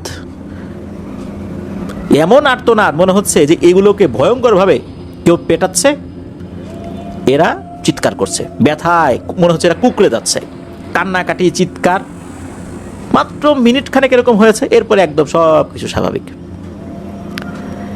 তখন ওই কবিরাজ বললেন যে নাও এবার চালাও, আর কোনো ভয় নাই, আলহামদুলিল্লাহ সমস্যা শেষ। এরপরে কবিরাজকে বাড়িতে পৌঁছে দেওয়া হয়। তখন কবিরাজ বলেন যে তোমরা চলে যাও, ইনশাল্লাহ যাওয়ার পথে আর কোনো সমস্যা হবে না। কবিরাজকে তখন জিজ্ঞেস করলেন ঘটনাটা কি হয়েছিল। তখন কবিরাজ জানালেন একটা রহস্যময় ব্যাপার। কবিরাজ জানালেন এই যে সাইফুল্লাহ ভাই উনি যখন জন্মগ্রহণ করেছেন, কবিরাজ জানালেন যে এই শিশুটার জন্ম হয়েছে এক বিরল রাত্রে, রমজানের শেষে চাঁদ রাতে, আবার সোমবারটা ইসলাম ধর্মে একটা বিশেষ গুরুত্ব বহন করে। রাসূলুল্লাহ সাল্লাল্লাহু আলাইহি সাল্লামের জন্ম হয়েছিল সোমবারে। তো এই বিষয়গুলো মিলে গিয়েছে এই বাচ্চার বেলায়। আর এমন সময়ে এমন দিনে জন্ম নেওয়া বাচ্চাদের প্রতি এই অশুভ শক্তিদের নজর থাকে। তারা বিশ্বাস করে এই ধরনের বাচ্চাদেরকে বলি দিতে পারলে তারা অনেক শক্তি অর্জন করবে। মূলত ওই রাত্রে যারা এসেছিল তারা ছিল টাহুরা প্রকৃতির জিন। এরা শিশু অপহরণ করে, শিশুদেরকে হত্যা করে, শিশুদেরকে বলি দেয়। আর ওই সময় এই যে কবিরাজ, শাহাদত কবিরাজ বা শাহাদত দারোগা, উনি তার অনুগত ভালো জিনদেরকে আহ্বান করেছিলেন। আর এই জিনগুলোর সাথে সাথে চলে এসে এই টাহুরা জিনগুলোকে দিয়েছে বেধড়ক মার। আর মায়ের খাওয়ার পরে এরা পালিয়ে যায়। এরপরে সহি সালামতে ঠিকঠাক মতো সাইফুল্লাহ ভাইয়ের জ্যাঠাতো ভাই আর রিক্সা চালক ওনারা চলে আসেন। প্রতিমধ্যে কোনো ধরনের কোনো সমস্যা হয়নি। তবে এই যে রিক্সা চালকের জ্বর এসেছিল, সেই সাথে এই সাইফুল্লাহ ভাইয়ের জ্যাঠাতো ভাইয়েরও জ্বর এসেছিল। তবে আল্লাহর রহমতে বড় ধরনের কোনো সমস্যা হয় নাই। পরবর্তীতে এই যে শাহাদত কবিরাজ, উনি গিয়ে ঝাড়ফুঁক করে দিয়েছেন এই দুজনকেই। পুরোপুরি ঠিক হতে 1 মাসের মতো সময় নিয়েছিল।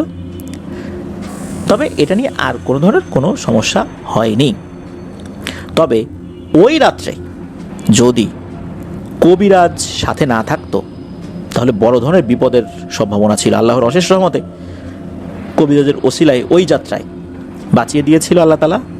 আর সাইফুল্লাহ ভাইয়েরও আর কোনো সমস্যা হয়নি। ওই রাত্রে ওই যে ওনার কান্না থেমে গেল, আর কোনো ধরনের কোনো সমস্যা ওভাবে হয়নি। তবে এতটুকু জানিয়েছেন যে আর বড় ধরনের কোনো সমস্যা না হলেও মধ্যবর্তী সময়ে আরও ছোটো ছোটো বেশ কিছু ঘটনা রয়েছে, যেটা সাইফুল্লাহ ভাই পরে সময় সুযোগ করে আমাদেরকে আস্তে ধীরে পাঠাবেন, এটা জানিয়েছেন। প্রিয় লিসেনার্স, চলুন চলে যাব আমাদের এবারের থার্সডে নাইটের 167তম আয়োজনের পরবর্তী আরও একটি নতুন ঘটনায়।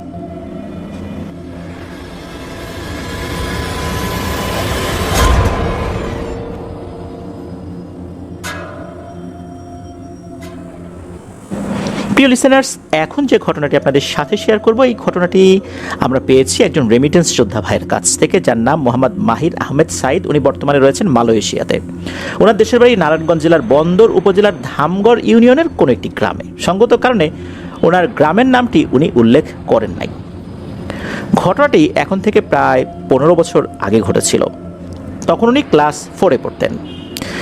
আমাদের দেশে স্কুল যেই সময়টাতে ছুটি থাকে, বিশেষ করে এরকম কয়েকটা সময় থাকে, গ্রীষ্মকালীন ছুটি পাওয়া যায়, শীতকালীন ছুটি পাওয়া যায়। তো এরকম গ্রীষ্মকালীন ছুটিতে উনি 7 দিন থেকেছিলেন নানার বাড়িতে। এরপর উনি নিজের বাড়িতে আসেন। আসার পর উনি আরও খুশি হন, কারণ ওনার মেজো ফুপু তখন ওনাদের বাড়িতে বেড়াতে এসেছেন।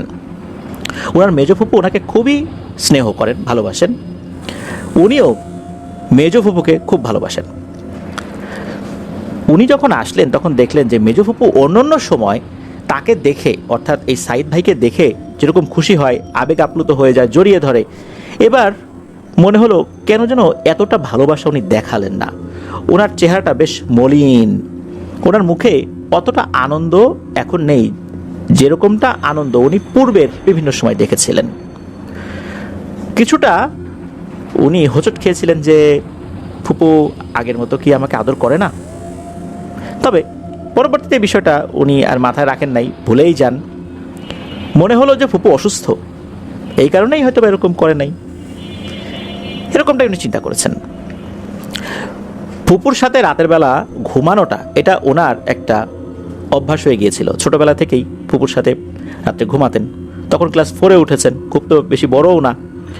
উনি ফুপুর সাথে রাতের বেলা ঘুমাবেন, কিন্তু কেন জানি এই সাইদ ভাইয়ের মা বাবা এই জিনিসটা মেনে নিচ্ছেন না। ওই সময় সাইদ ভাইকে বোঝাচ্ছেন, বাবা ফুপু অসুস্থ, ফুপুর শরীরটা ভালো না, ওনাকে একা একা থাকতে দাও, তুমি আমাদের সাথে আসো। কিন্তু এই সাইদ ভাই তো নাছরবান্ধা, উনি তো পূর্বের যে অভ্যাস, এই অভ্যাস উনি ধরে রাখবেন এরকমই চিন্তা করেছেন। আর ফুপু এতদিন পর আসছেন, তার সাথে দেখা, ফুপুকে তো উনি ছাড়বেন না। ওনার মা বাবা অনেক চেষ্টার পরেও যখন এই সাইদ ভাইকে নিতে পারলেন না, কি আর করা, রেখে দিলেন। তবে দুজনের কপালে চিন্তার ভাঁজ পড়েছিল, যেটা কিন্তু সাইদ ভাই ওই বয়সেই বুঝতে পেরেছিলেন। কিন্তু কেন এমনটা হলো এটা বুঝতে পারেন নাই। ছোট মানুষ, এসব বিষয়ের খুব একটা পাত্তা দেন নাই। যাই হোক, ফুপুর সাথে গল্প গুজব করে ঘুমিয়ে গেছেন। রাত কয়টা বাজে ওনার ঠিক মনে নাই, আনুমানিক রাত 2টোর মতো হবে। ওনার ঘুমটা হঠাৎ করেই ভেঙে যায়। মনে হলো খাটের উপর ঝাঁকুনি হচ্ছে আর কর্কশ কিছু আওয়াজ শোনা যাচ্ছে। উনি তড়িঘড়ি করে উঠে বসলেন। ঘরে ডিম লাইটের আলো ছিল, ওই আলোটা মোটামুটি ভালোই স্পষ্ট ছিল। ওই আলোয় সাইদ ভাই স্পষ্ট দেখতে পারলেন যে ফুপু খাটের উপর বসে আছে, চুলগুলো এলোমেলো, আর ফিসফিস শব্দ করে কি যেন বলছে। আর পুরো রুমটা কাঁচা মাছের দুর্গন্ধে ভরে গেছে একদম। উনি এটা দেখে জোরে জোরে ওনার আব্বু আম্মুকে ডাকাডাকি শুরু করছেন। কিছুক্ষণের মধ্যেই ওনার আব্বু আম্মু চলে আসলো। দরজাটা ভেতর থেকে কিন্তু বন্ধ ছিল না, খোলাই ছিল ভেতর থেকে, যার কারণে সহজে চলে আসতে পারলেন। এরপর ওনার আব্বু আম্মু এসে রুমের লাইট জ্বালালেন।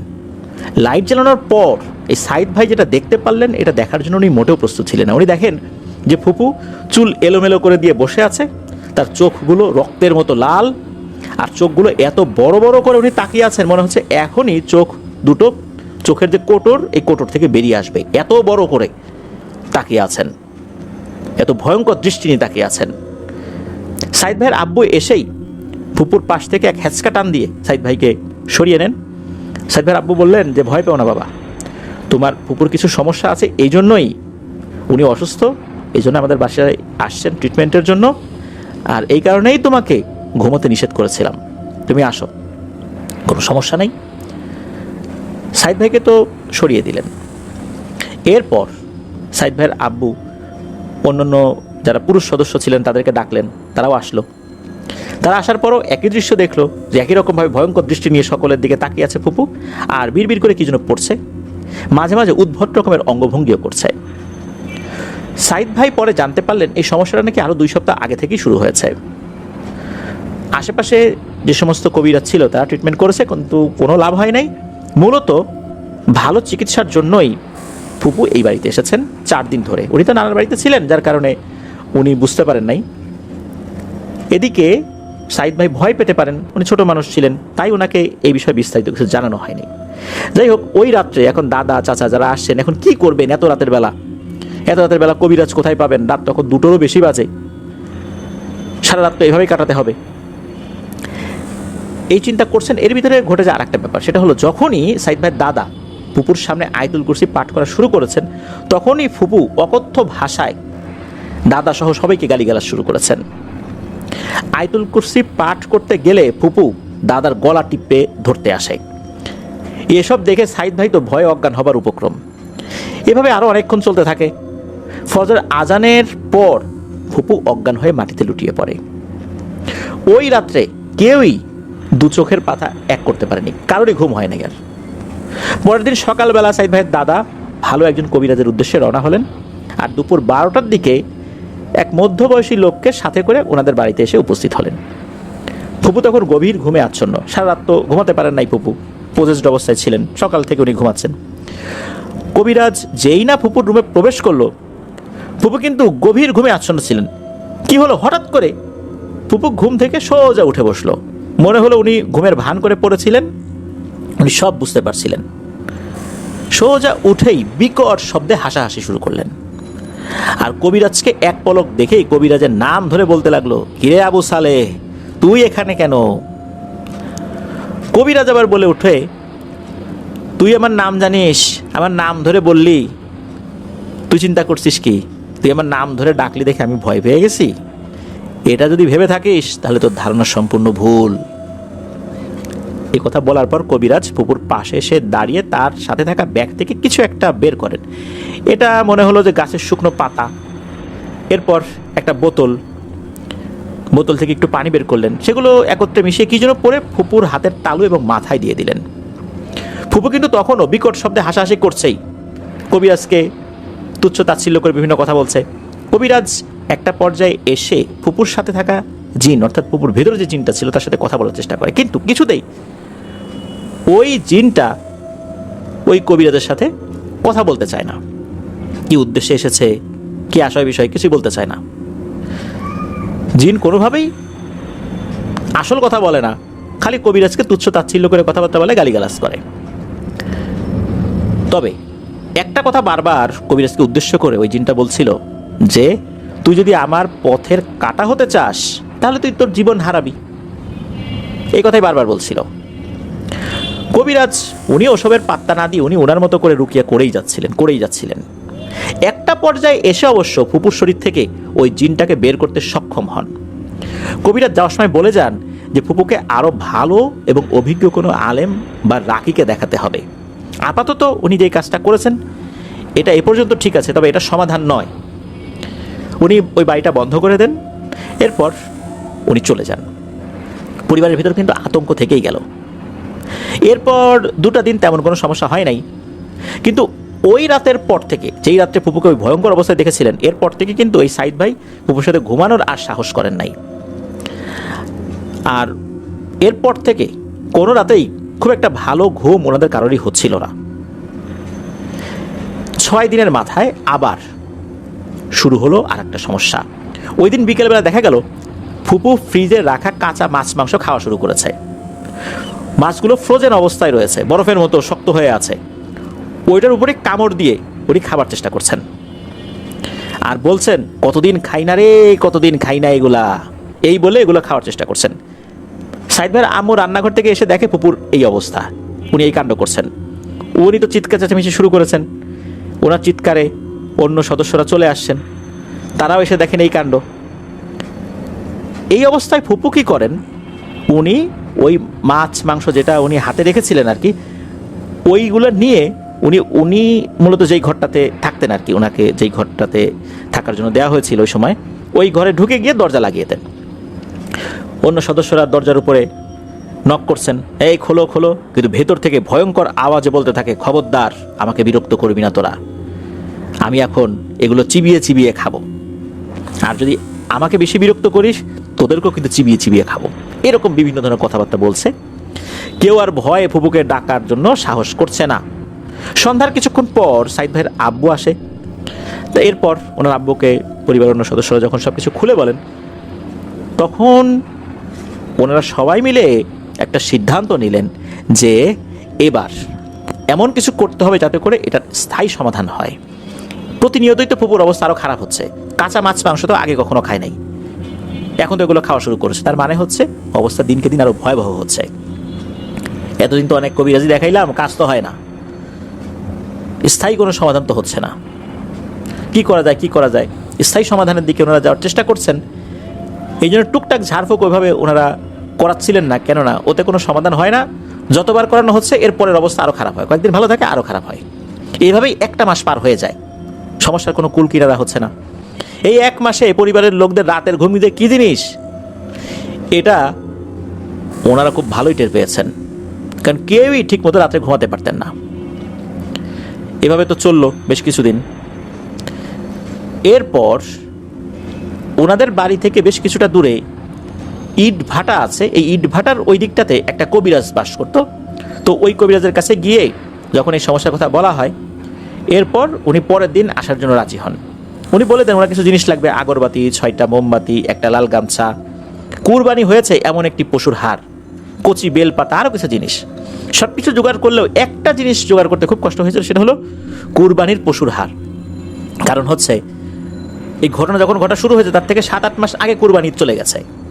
এই সময় তো কুরবানির পশুর হাড় জোগাড় করা সহজ বিষয় নয়। যাই হোক, আল্লাহর রসের সম্মতে সেটিও কোনোভাবে জোগাড় করা হয়। কবিরাজ বেলা 11টার দিকে ওনাদের বাড়িতে আসেন। কবিরাজ বাড়ির সামনে এসে সরাসরি বাড়িতে না ঢুকে প্রথমে এই সাইদ ভাইয়ের দাদাকে বললেন যে ওনাদের বাসা থেকে যেন একটি মাটির তৈরি এমন একটি বস্তু তাকে দেয়া হয় যেটা হাড়ি জাতীয় কিছু হবে। ওই সময়ে একটা দইয়ের হাড়ি ছিল বাড়িতে, খুব সুন্দর করে ধুয়ে পরিষ্কার করে রাখা ছিল।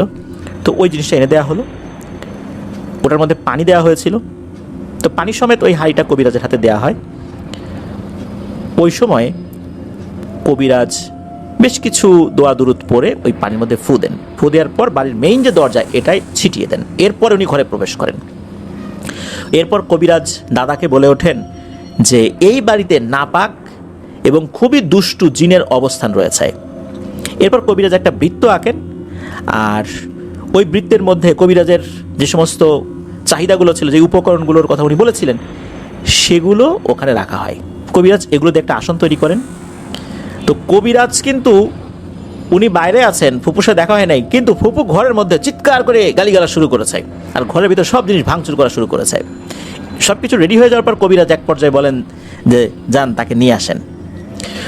কবিরাজের কথা মতো ফুপুকে আনার জন্য যেই না সাইদ ভাইয়ের আব্বা রুমে প্রবেশ করেছেন, শুধু সাইদ ভাইয়ের আব্বা না, সাইদ ভাইয়ের দাদা চাচা ওনারা প্রবেশ করেছেন, তখন ভয়ে তাদের রক্ত জমে যাওয়ার মতো অবস্থা। তারা দেখেন যে ফুপুর চেহারা পুড়ে যাওয়া, স্কিন এরকম মনে হচ্ছে আর কি, মানুষের চেহারা পুড়ে গেলে কিরকম হয় ওই রকম হয়ে গেছে। তারা সবাই এটাই দেখছে, চোখে রক্ত জমাট হয়ে আছে। একটা মানুষের চেহারা এরকম হয়ে যায় কিভাবে? বিভিন্ন ভয়ের গল্পে শুনেছেন যে ঝলসানো মুখ, কিন্তু তার চেহারা এরকম হলো কিভাবে? কবিরাজ তখন বলেন যে আপনারা কি দেখছেন, ভয় পায়েন না, ওর চেহারা ঠিকই আছে, আপনারা এখন এই অবস্থায় দেখছেন, ওকে নিয়ে আসেন। তাকে জোর করে টেনে হিচড়ে ধরে নিয়ে আসা হয়। 3-4 জন শক্ত সমর্থ পুরুষ মানুষ, তারাও ফুপুর সাথে পেরে উঠতে পারছিলেন না কোনোভাবেই। যখন ওই বৃত্তের মধ্যে আনা যাচ্ছিল না, এরপর কবিরাজ উঠে তার বোতল থেকে কয়েক ফোঁটা পানি ফুপুর দিকে যেই না ছিটিয়ে দিয়েছেন, এরপর মনে হলো ফুপু কিছুটা শান্ত হয়ে গেছে। তারপর তাকে টানতে টানতে এনে ওই আসনের মধ্যে বসানো হয়। ফুপু আসনে বসা মাত্রই কবিরাজ করেন একটা কাজ, সেটা হচ্ছে ফুপুর মাথার চুলের 3 দিক থেকে 3টা গিট দিয়ে দেন। এরপর কবিরাজ হাসতে হাসতে বলেন, তোর ক্ষমতা শেষ রে, তোর ক্ষমতা শেষ। আমি না চাইলে এখন কোনোভাবেই তুই এই শরীর থেকে আর বের হইতে পারবি না। আমি যতক্ষণ না পর্যন্ত এই চুলের গিট না খুলবো, তুই এই শরীরেই থাকবি। এরপর ওই কবিরাজ জিনের সাথে কথা বলা শুরু করে। এতদিন তো ওই জিন কিছুই বলতো না, এবার জিন বের হওয়ার চেষ্টা করেও ব্যর্থ হয়েছে। জিনকে যখন জিজ্ঞেস করা হয় কি কারণে এই মেয়েটাকে কষ্ট দিচ্ছে, এরপর জিন বলছে আমার ইচ্ছা, আমার ভালো লাগছে তাই। আমি রোজ তার বাড়ির পাশ দিয়ে কবরস্থানের সামনে আসা যাওয়া করি, ও আসতেছিল দেখছি, ভালো লাগছে, পরে ধরছি, এটা আমার ইচ্ছা, আমার মন চাইছে তাই। তো ফুপুর যেই বাড়িটা, ওই বাড়ির ওখানে একটা কবরস্থান রয়েছে। ফুপুর যেই মেইন বাড়ি, এটি সোনারগাঁও উপজেলার পানাম যে নগর রয়েছে, পানাম নগর এর কাছাকাছি একটা জায়গায়। তো তাদের বাড়িটা একটা ছোট বিলের সাইডে, একটি রাস্তা রয়েছে, মাদ্রাসা রয়েছে, ঈদগাহ রয়েছে, ওই এলাকার কবরস্থান রয়েছে, আর কবরস্থানের পাশে বিশাল একটা বড় তুলা গাছ রয়েছে। তো ওই জিনটা বলে একদিন নাকি ফুপু মাগরিবের নামাজ পড়ার জন্য বাইরে ওযু করতে গিয়েছিলেন, ওই সময় ওই জিনটা তার উপর আসর করতে সক্ষম হয়েছে। এর আগে আসর করার চেষ্টা করেছে, পারে না, কিন্তু ওই সময় পেরেছে। আর ওই তুলা গাছে সে নাকি বসবাস করে। আর সে জানায় যে এই শরীর থেকে সে যাবে না। প্রথমে কবিরাজ যেটা করেন সেটা হলো ভালো করে বোঝানোর চেষ্টা করেন, কিন্তু কোনোভাবেই যেহেতু যাবে না, সাফ সাফ বলে দেয়। তখন কবিরাজ বলে দেন, ঠিক আছে তুই যাবি না তো যা, তোকেও আমি ছাড়বো না, তোকে তো আমি ভালো করে বললাম, তুই কি ভাবছিস তোকে আমি এমনি এমনি ছেড়ে দেব? দেখ আমি তোর কি করি। এই বলে ফুপুর ঠিক 2 হাত দূরে একটা বালিশ রাখেন, বালিশ আনতে বলেছিলেন, বালিশটা রাখা হয়। কবিরাজ কিছু দোয়া দরুদ পরে ওই বালিশের উপর ফু দেন। এরপর কবিরাজের সাথে আনা একটি বেত দিয়ে ওই বালিশের উপর আঘাত করতে থাকেন। কবিরাজ যেই না বালিশের উপর বেত দিয়ে আঘাত করতে থাকেন, তখন ফুপু বিকট শব্দে চিৎকার চেঁচামেচি শুরু করেন। কবিরাজ বলতে থাকেন, ভালো করে তো বলছিলাম রে, তুই আমার সাথে বেয়াদবি করছিস, এবার এটার শাস্তি তুই ভোগ কর। আগে তোকে ইচ্ছা মতো পিটায় নেই, তারপর তোকে বোতলবন্দি করব। এই বলে কবিরাজ ক্রমাগত বেত দিয়ে বালিশের উপর আঘাত করছেন, আর ফুপু তো বিকট চিৎকার শুরু করেছেন। এত জোরে চিৎকার করছেন যে এইটা স্বাভাবিক কোনো চিৎকার না। আশেপাশের মানুষ চিৎকারে 2 কানের উপর হাত চেপে ধরে রেখেছেন, এমন একটা অবস্থা। এভাবে একটা পর্যায়ে কবিরাজ কিছুটা ক্লান্ত হয়ে পড়েন। যখন ক্লান্ত হয়ে পড়েছেন, এর মধ্যে সাইদ ভাই করেন আর একটা কাজ, সেটা হচ্ছে যখন দেখেন যে হুজুর বেতটা পাশে রেখে দিয়েছে, সাইদ ভাই ছোট মানুষের এগিয়ে গিয়ে বলেন যে হুজুর আমি আপনার কাছে একটু সাহায্য করতে চাই, এই জিনটাকে আমি একটু পিটাতে চাই। এর কারণে বহুদিন যাবত আমরা রাত্রে ভালো করে ঘুমাইতে পারি না, এর কারণে ফুপু কষ্ট পাচ্ছে, ফুপু আমাকে খুব স্নেহ করে, ভালোবাসে, এই জিনটারে আমি একটু পিটাই, আপনার কাছে একটু সাহায্য করে, আপনি ক্লান্ত হয়ে গেছেন। হুজুর মৃদু হেসে দিয়ে ওই বেতটা সাইদ ভাইয়ের হাতে দেন। সাইদ ভাইও উনি ওনার রাগটা মিটাচ্ছেন সমানে, ওই বেতটা দিয়ে ওই বালিশের উপরে সমানে পেটানো শুরু করেছেন।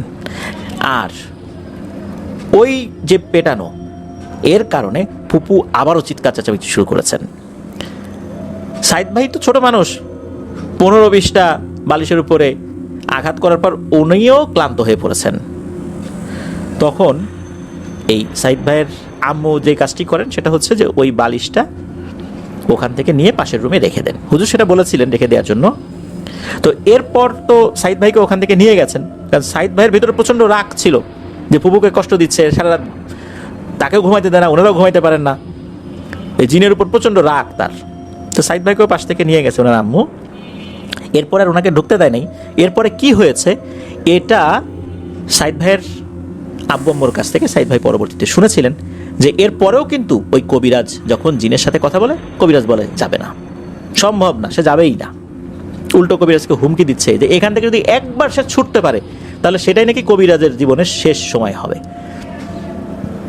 এরপর নাকি কবিরাজ কিছুটা সময় হো হো করে হাসে, এরপর বলে, তুই যে শয়তান বদ জিন, তোর কি মনে হয় আমি কি তোকে সেই সুযোগ দেব?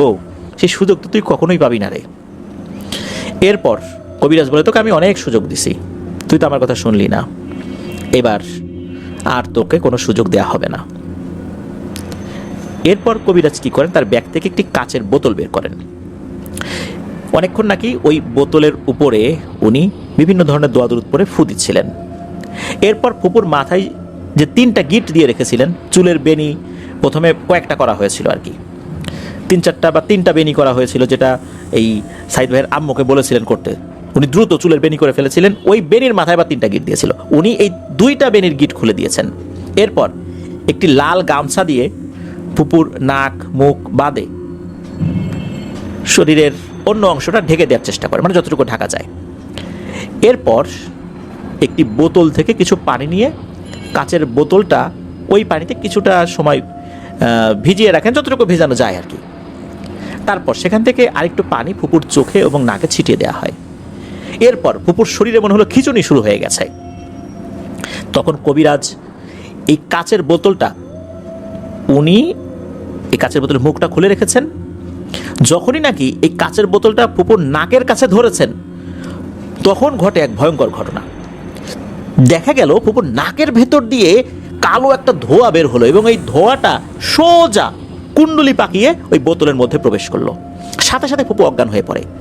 আর কবিরাজ উচ্চস্বরে বলে ওঠে, আলহামদুলিল্লাহ, আমরা সফল হয়েছি। এরপর কবিরাজ বলে, আর কোনো চিন্তার কারণ নাই, এটাকে ধরে ফেলছি, এরপর যা করার দরকার আমি করব, তার আর কোনো কবিরাজি চিকিৎসার দরকার নাই, ডাক্তারের কাছে নিয়ে যান, ওষুধ টষুধ খেলে ইনশাল্লাহ সুস্থ হয়ে যাবে, আর কোনো চিন্তা নাই। এরপর কবিরাজ উনি কিছু পানি পড়া দিয়েছিলেন, তেল পড়া দিয়েছিলেন, ঝাড়ফুঁক করে দিয়েছিলেন। আর কবিরাজ বলেছিলেন যে 1 সপ্তাহ কোনো আমিষ জাতীয় খাবার, মাছ মাংস এগুলো যেন তাকে না খেতে দেওয়া হয়। এরপর কবিরাজ চলে যান। সত্যি আল্লাহর রহমতে ফুপু একদম স্বাভাবিক হয়ে যান। কিন্তু এরপর থেকে আর একটা ঘটনা ঘটতে থাকে এই সাইদ ভাইয়ের সাথে। এই ঘটনা 3 দিন পর থেকে এই সাইদ ভাই একটা স্বপ্ন দেখা শুরু করেন। স্বপ্নটা হচ্ছে, ঘুমের মধ্যে উনি কালো কিছু অবয়ব দেখতেন। তাদের মুখ উনি দেখতে পারতেন না। তাদের দেহের গঠন ছিল 10 থেকে 11 ফুট উচ্চতার আনুমানিক। সেই অবয়বগুলো নাকি স্বপ্নে এসে তাকে হুমকি দিত। স্বপ্নের মধ্যে উনি দেখতেন যে উনি একটা রাস্তা দিয়ে বাসায় ফিরছেন, ওনার পেছন দিয়ে কারা যেন দৌড়ে আসছে। তাকিয়ে দেখেন যে ভয়ঙ্কর আকৃতির এই অবয়বগুলো, চেহারা ভালো করে বোঝা যাচ্ছে না। আর এর ভেতরে আরেকটা অবয়ব দেখা যাচ্ছে, যেটা হচ্ছে এই সাইদ ভাইয়ের ফুপু। তার মুখ দিয়ে লালা ঝরছে, চোখগুলো রক্ত জবার মতো লাল টকটকে, আর তার হাতে বড় একটা মাছ কাটার বটি। আমরা বাজারে মাছ কাটার যে বড় বড় বটি দেখতে পাই না, কিছু লোকজন মাছ কাটে, ওই রকম একটা বটি, সেটা দিয়ে এই সাইদ ভাইয়ের দিকে তেড়ে আসছে। উনি প্রাণপণে দৌড়াচ্ছেন, মনে হচ্ছে উনি আগাতে পারছে না, এখনই এসে ধরে ফেলবে। আর পেছন থেকে রাগে ভয়ঙ্কর ফোঁস শব্দ শোনা যাচ্ছে। উনি ওনার মতো করে দৌড়ানোর চেষ্টা করছেন, কিন্তু কোনোভাবেই উনি দৌড়াতে পারছেন না, আগাতে পারছেন না। ঘুম থেকে উনি ধর্মার করে উঠে বসেন, দেখলেন সারা শরীর ঘেমে একদম ভিজে একাকার হয়ে গেছে, হার্টবিট অনেকটা বেড়ে গেছে। উনি তো আম্মু আম্মু বলে চিৎকার চেঁচামেচি শুরু করেছেন। ওনার আম্মু ঘুম থেকে জেগে ওঠেন, বলেন কি হয়েছে, স্বপ্নের কথাটা বলেন। সব শোনার পর ওনার আম্মু কিন্তু একবারের জন্য ওনাকে বলেন নাই যে বাবারে তুই দুঃস্বপ্ন দেখছিস, বরং ওনার আম্মু চিন্তিত হয়ে পড়েন। ওই যে কবিরাজ, ইটভাটার কাছে যে কবিরাজ, যেটা যিনি এই সমস্যার সমাধান করেছেন, তার কাছে নিয়ে যাওয়া হয় পরবর্তী দিন সকালবেলা। কবিরাজ সব শোনার পরে বলেন যে বাবা ভয় পেও না, তুমি স্বপ্নে যাদের দেখতে পাও তারা হচ্ছে ওই দুষ্টু জিনের সঙ্গী। তুমি যেহেতু বালিশে আঘাত করেছিলে, এই কারণে ওরা কিছুটা তোমার উপর ক্ষিপ্ত হয়েছে, তবে চিন্তার কোনো কারণ নাই, ওরা তেমন কোনো ক্ষতি করতে পারবে না। এরপর 17 দিনের কিছু আমল দিয়ে দেন, এই আমলগুলো করতে হবে। তো 17 দিন এই আমলগুলো করছেন। 17 দিনের মধ্যে উনি কোনো ধরনের কোনো স্বপ্ন দেখেন নাই। এরপর আর কোনো সমস্যা হয়ও নাই। ওই জিনটাকে নিয়ে যাওয়ার পর, বোতলবন্দি করার পর কি করেছে ওই কবিরাজ সে বিষয়ে জানা যায় না। তবে ফুপু আলহামদুলিল্লাহ ভালো আছেন, আর সাইদ ভাইও ভালো আছেন, উনি বড় হয়েছেন, এখন উনি প্রবাস জীবনে রয়েছেন। এটাই ছিল ঘটনা। ধন্যবাদ জানাচ্ছি সাইদ ভাইকে প্রবাস জীবন থেকেও এই ঘটনাটি লিখে আমাদেরকে পাঠানোর জন্য। চলুন চলে যাব প্রিয় লিসেনার্স আমাদের এবারের থার্সডে নাইটের 167তম আয়োজনের ষষ্ঠ এবং শেষ ঘটনায়।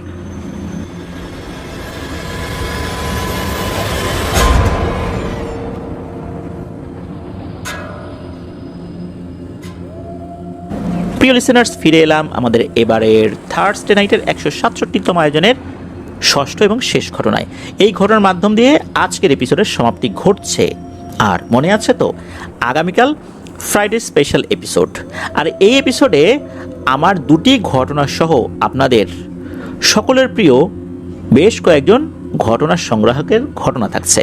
সৌমিত্র রয়, জয় বড়ুয়া, রবি ভাই, মাশফিক ভাই, বদরুজ্জামান রাকিব, এনামুল হক আবির ভাই, এনাদের মতো ব্যক্তির ঘটনাও কিন্তু থাকছে। বুঝতেই পারছেন দুর্দান্ত একটি এপিসোড হতে যাচ্ছে ইনশাল্লাহ। আপনারাও কিন্তু ঘটনা পাঠাতে ভুলবেন না। ঘটনা পাঠাতে হবে লিখে বা রেকর্ড করে ইমেল অ্যাড্রেসের মাধ্যমে। আমাদের ইমেল অ্যাড্রেসটা হচ্ছে afnandahorbd@gmail.com। স্পেলিংটা বলে দিচ্ছি, AFNANTHEHORRORWORLDBD, afnandahorbd@gmail.com। স্পেলিংটাও আমরা আমাদের ভিডিও ডিসক্রিপশনে দিয়ে রেখেছি, সেখানে গিয়ে স্পেলিংটা চেক করে নিতে পারবেন। ঘটনাগুলো কেমন লাগছে তা জানিয়ে এই ভিডিওর কমেন্ট সেকশনে কমেন্ট করতে ভুলবেন না। এছাড়া আমাদের ফেসবুক পেজ এবং গ্রুপ তো রয়েছে আপনার দহর বল নামে, সেখানে গিয়েও আপনারা আপনাদের মতামত জানাতে পারেন। চলুন এবার এপিসোডের শেষ ঘটনাটি শুনে আসি। এই ঘটনাটি আমাদেরকে যিনি পাঠিয়েছেন তার নাম মোহাম্মদ নাইম। ওনার বাড়ি কুমিল্লা জেলার হোমনা উপজেলায়। সঙ্গত কারণে গ্রামের নামটি উনি প্রকাশ করেননি। আর এই ঘটনাটি যার সাথে ঘটেছে তিনি এই নাইম ভাইয়ের বন্ধু, যার নাম হচ্ছে আকাশ। এই আকাশ ভাই বর্তমানে ঢাকার মিরপুর 11-তে বসবাস করছেন। চলুন ঘটনায় চলে যাই। এই যে আকাশ ভাই, উনি যখন মায়ের গর্ভে ছিলেন তখন ওনার মা ভুলবশত একটি সাপকে হত্যা করে ফেলেন। ওনার মা অবশ্য ছোটবেলা থেকেই সাপ দেখলে ভয় পেতেন, সাপকে খুবই অপছন্দ করতেন। এই জন্য সাপ দেখলেই মেরে ফেলতে হবে এমন বিষয়টা কিন্তু উনি সবসময় মনে করতেন, আর এটা উনি করতেনও। তবে উনি যেই সাপটি হত্যা করেছিলেন এটা কি আসলে সাপ ছিল? না, এটা আসলে সাপ ছিল না। জন্মের পর থেকে এই আকাশ ভাই বিভিন্ন ধরনের রোগে ভুগতে থাকেন। একটা রোগ থেকে সুস্থ হন তো আর একটা রোগ এসে তাকে আক্রমণ করে। সবসময় ডাক্তারের কাছে আসা যাওয়া এই আকাশ ভাইকে নিয়ে তার মা বাবাকে করতে হতো। খাওয়া দাওয়াতেও তেমন কোনো রুচি ছিল না। আর ওনার মাও বিভিন্ন ধরনের রোগে আক্রান্ত হতেন। এইভাবেই বড় হচ্ছিলেন আকাশ ভাই। উনি যখন একটু বড় হলেন কোনো কিছুই তেমন মনে রাখতে পারতেন না, দ্রুত সব জিনিস ভুলে যেতেন। আর যখন স্বপ্নের ব্যাপারগুলো ওনার মনে রাখা শুরু হলো, মানে ছোটবেলায় তো মানুষ স্বপ্ন দেখে ভুলে যায়, এগুলো তো ওভাবে মনেও থাকে না। যখন মানুষ স্বপ্নের বিষয়গুলো তার মেমোরিতে রাখে আর কি, বলতে পারে যে আমি এই স্বপ্ন দেখেছি, ওই সময় থেকেই উনি ভয়ঙ্কর ভয়ঙ্কর কিছু স্বপ্ন দেখতেন। এগুলো অবশ্য উনি ওনার পরিবারের সাথে শেয়ারও করতেন। ছোটবেলা থেকেই ওনার মন খুব খারাপ থাকতো, মেজাজও খুব গরম থাকতো, খুব খিটখিটে মেজাজ উনি আর কি ছিলেন ওই সময়। কাউকে সহ্য করতে পারতেন না, এমনকি মা বাবাকেও সহ্য হতো না। এইভাবে চলতে থাকে বেশ কিছু বছর। এইভাবেই উনি বড় হচ্ছেন। উনি উঠে গেলেন 10ম শ্রেণীতে। এই যে এই স্বপ্নগুলো কিন্তু সবসময় চলতো। আর এই স্বপ্নগুলো এমন হতো মনে হচ্ছে বাস্তবে উনি সেটা দেখছেন। আর স্বপ্নে সাপ দেখাটা এটা একটা নিত্যদিনের ব্যাপার ছিল। তবে স্বপ্নে দেখা সাপগুলো নাকি তাকে আক্রমণ করতো না, ক্ষতি করতো না। উনি স্বপ্নে দেখতেন এই সাপগুলো ওনাকে এমন কোথাও নিয়ে যাচ্ছে যেখানে উনি আগে কখনোই যান নাই। সাপের পিঠে চড়ে বিভিন্ন জায়গায় যেতেন, শুনে নাকি ভালোই লাগতো। একটা সময় সাপগুলো ভয় দেখালেও পরবর্তীতে সাপের সাথে স্বপ্নের মধ্যে বিভিন্ন জায়গায় যাওয়া আসা করা এটা ওনার বেশ আনন্দদায়কই মনে হতো। এছাড়া কবুতর, কুকুর, পেঁচা এগুলো সবসময় স্বপ্নে দেখতেন। মাঝে মাঝে এমন দেখতেন যে উনি পরীক্ষা দিচ্ছেন, ওনার কলমের মাথার উপরে ছোট্ট একটা সাপ বসে আছে। এটা কেউ দেখতো না, যেটা উনি দেখতেন। যখনই এটা দেখতেন তখনই পরীক্ষার হলে ওই প্রশ্নের উত্তর কি লিখবেন তা উনি ভুলে যেতেন। কোনো কিছুতেই সেই প্রশ্নের উত্তর মনে করতে পারতেন না, যার ফলশ্রুতিতে লেখাপড়ার মানটাও মারাত্মকভাবে খারাপ হয়ে যায়। যখন থেকে কলমের উপরে সাপ বসা উনি দেখা শুরু করলেন, উনি দেখতেন শুধু, অন্য কেউ দেখবেন না, এটাই স্বাভাবিক। এই ধরনের ব্যাপারগুলো ক্ষেত্রে এরকমই হয়ে থাকে। তো ওনার বেলাও এরকমই হওয়া শুরু হলো। লেখাপড়ার মান একেবারেই খারাপ। উনি জানতেন, পড়তেন, কিন্তু পরীক্ষার খাতায় লেখার আগে এই ঘটনা ঘটতো। কলমের উপরে সাপ বসে থাকে, ছোট্ট একটা সাপ ফনা তুলে বসে আছে। প্রিয় লিসেনার্স, একবার ভাবুন তো, এরকম যদি হয় যে আমরা কেউ কলম দিয়ে লিখতে যাচ্ছি, সেই কলমের উপরে একটা সাপ বসে আছে, তাহলে ব্যাপারটা কেমন মনে হবে? এছাড়া উনি একা একা থাকতেই পছন্দ করতেন। সামাজিক বা পারিবারিক যে কোনো অনুষ্ঠান, যে কোনো ধরনের হইচই, হই হট্টগোল, এগুলো ওনার ভালো লাগতো না। কারোর সাথে মিশতে পারতেন না, মন খুলে কথা বলতে পারতেন না। এভাবে ওনার সমস্যা চলতে থাকে। রাস্তায় চলাচলের ক্ষেত্রেও মারাত্মক কিছু সমস্যা দেখা দিত। উনি রাস্তায় চলাচল করছেন, উনি ওনার মতো করে হেঁটে যাচ্ছেন, হঠাৎ করে কোনো একটা গাড়ি এসে ধাক্কা দিয়েছে। উনি গাড়িওয়ালাকে কি বলবেন? গাড়িওয়ালাই বের হয়ে বলে, যাই তুমি চোখে দেখো না, এইভাবে হুট করে রাস্তার উপরে চলে আসছো। অথচ উনি কিন্তু ঠিকঠাক মতোই চলছিলেন। তো এইভাবে বড় ধরনের কোনো দুর্ঘটনা না ঘটলেও গাড়ির সাথে ধাক্কা লাগাটা এটা একটা নিত্য নৈমিত্তিক ব্যাপার হয়ে যায়। আর উনি যখন স্কুল থেকে বাড়িতে ফিরতেন, তারপর স্কুল পার হওয়ার পর কলেজে ভর্তি হয়েছেন, কলেজ থেকেও যখন বাসায় ফিরতেন, পথিমধ্যে যেই পুকুর বা ডোবা দেখা যেত, সেখানেও উনি বিভিন্ন প্রজাতির সাপ দেখতে পেতেন, যেগুলো অন্য কেউ দেখতো না। এভাবেই কিন্তু ছোটবেলা থেকেই ওনার এক দুর্বিষহ জীবন কাটতে থাকে। আর এসব বিষয় নিয়ে কিন্তু বিভিন্ন ওঝা কবিরাজের কাছে যাওয়া হয়েছে। যেই তাকে দেখে সেই বলে তার সাথে খারাপ জিন রয়েছে। এক একজন তাবিজ দেয়, এটা দেয়, সেটা দেয়, কোনোটা গলায় পরার জন্য, কোনোটা হাতে পরার জন্য, কোনোটা কোমরে পরার জন্য, কোনোটা এখানে গেড়ে রাখার জন্য, কোনোটা ওখানে গেড়ে রাখার জন্য, পানি পরা, তেল পরা, এগুলো তো খুব সাধারণ বিষয় হয়ে গেছিল তার জীবনে ছোটবেলা থেকেই। এভাবেই চলছে, মাস যায়, বছর যায়, কোনো পরিবর্তন হয় না। বিভিন্ন মানসিক রোগের ডাক্তারও দেখানো হয়েছে, কোনো লাভ হয়নি। বিভিন্নজন বিভিন্ন ধরনের নিয়মকানুন বলে, সন্ধ্যার পরে বাইরে হওয়া যাবে না, ভর দুপুরে বাইরে হওয়া যাবে না, রাত করে কোথাও যাওয়া যাবে না, এটা করা যাবে না, ওটা করা যাবে না, মৃত ব্যক্তির বাড়িতে যাওয়া যাবে না, গরুর মাংস খাওয়া যাবে না, ইলিশ মাছ খাওয়া যাবে না, অনেক ধরনের বাধা দেওয়া হচ্ছে তাকে বিভিন্ন ধরনের কাজ করতে। অনেক বিধিনিষেধের মধ্যে তাকে চলতে হয়েছে বিভিন্ন সময়। 40 দিন করতে হবে, 1 মাস, 3 মাস উনি করছেন। পরিবার থেকেও এই বিষয়ে সতর্ক, এই বিষয়গুলো মেনে যাতে উনি চলতে পারেন, তারাও এই বিষয়ে সহযোগিতা করেন, কিন্তু না, কোনো উন্নয়ন হয় না, কোনো উন্নতি হয় না ওনার এইসব বিষয়ের।